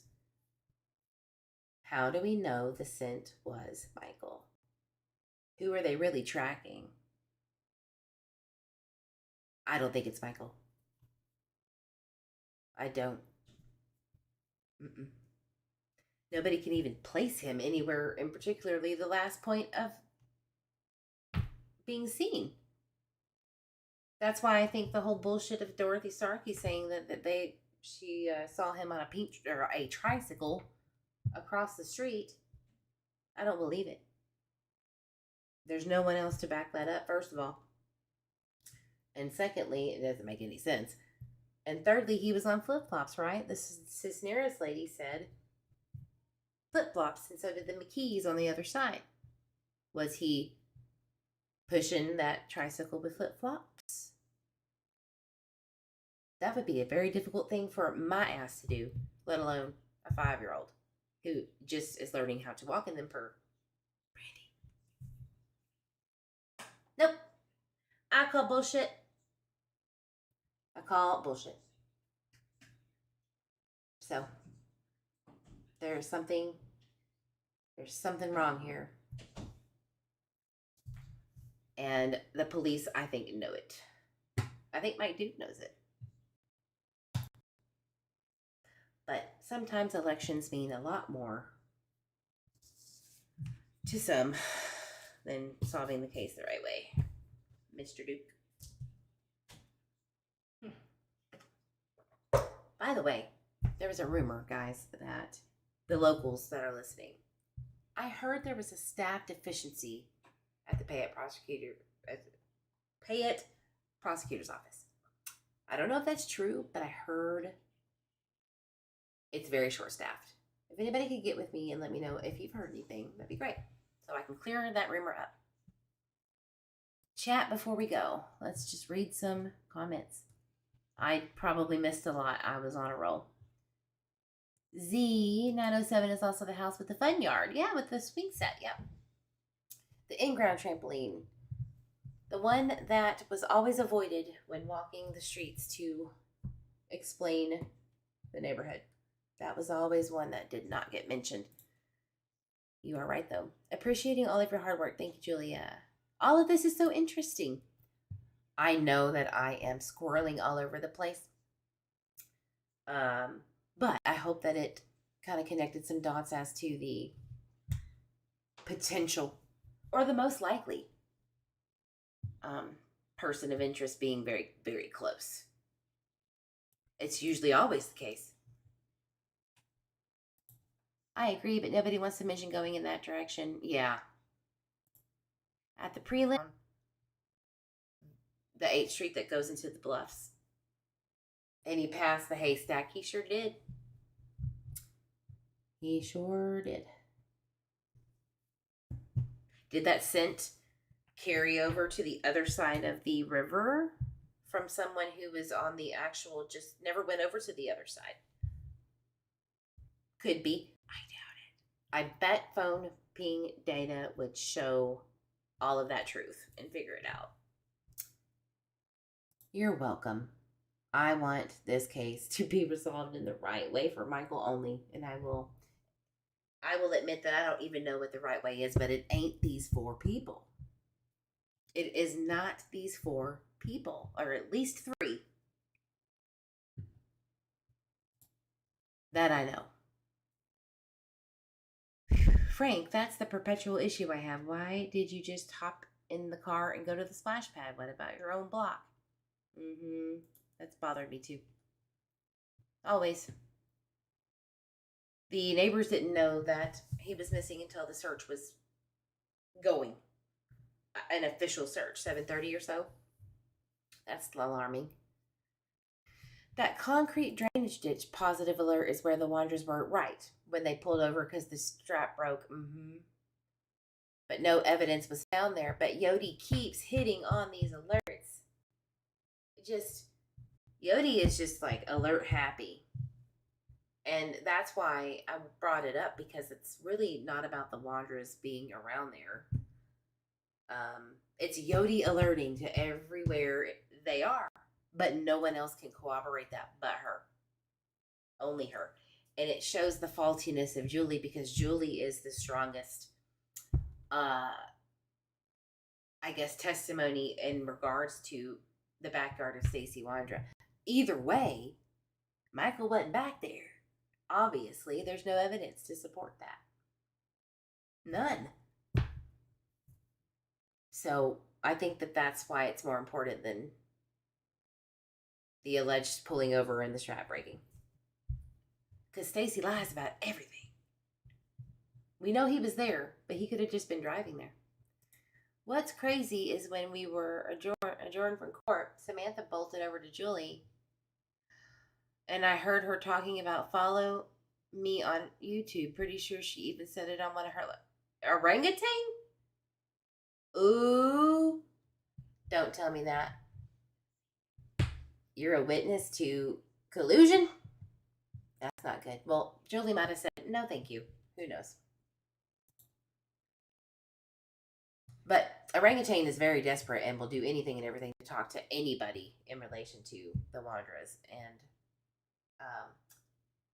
Brandon and Adrian.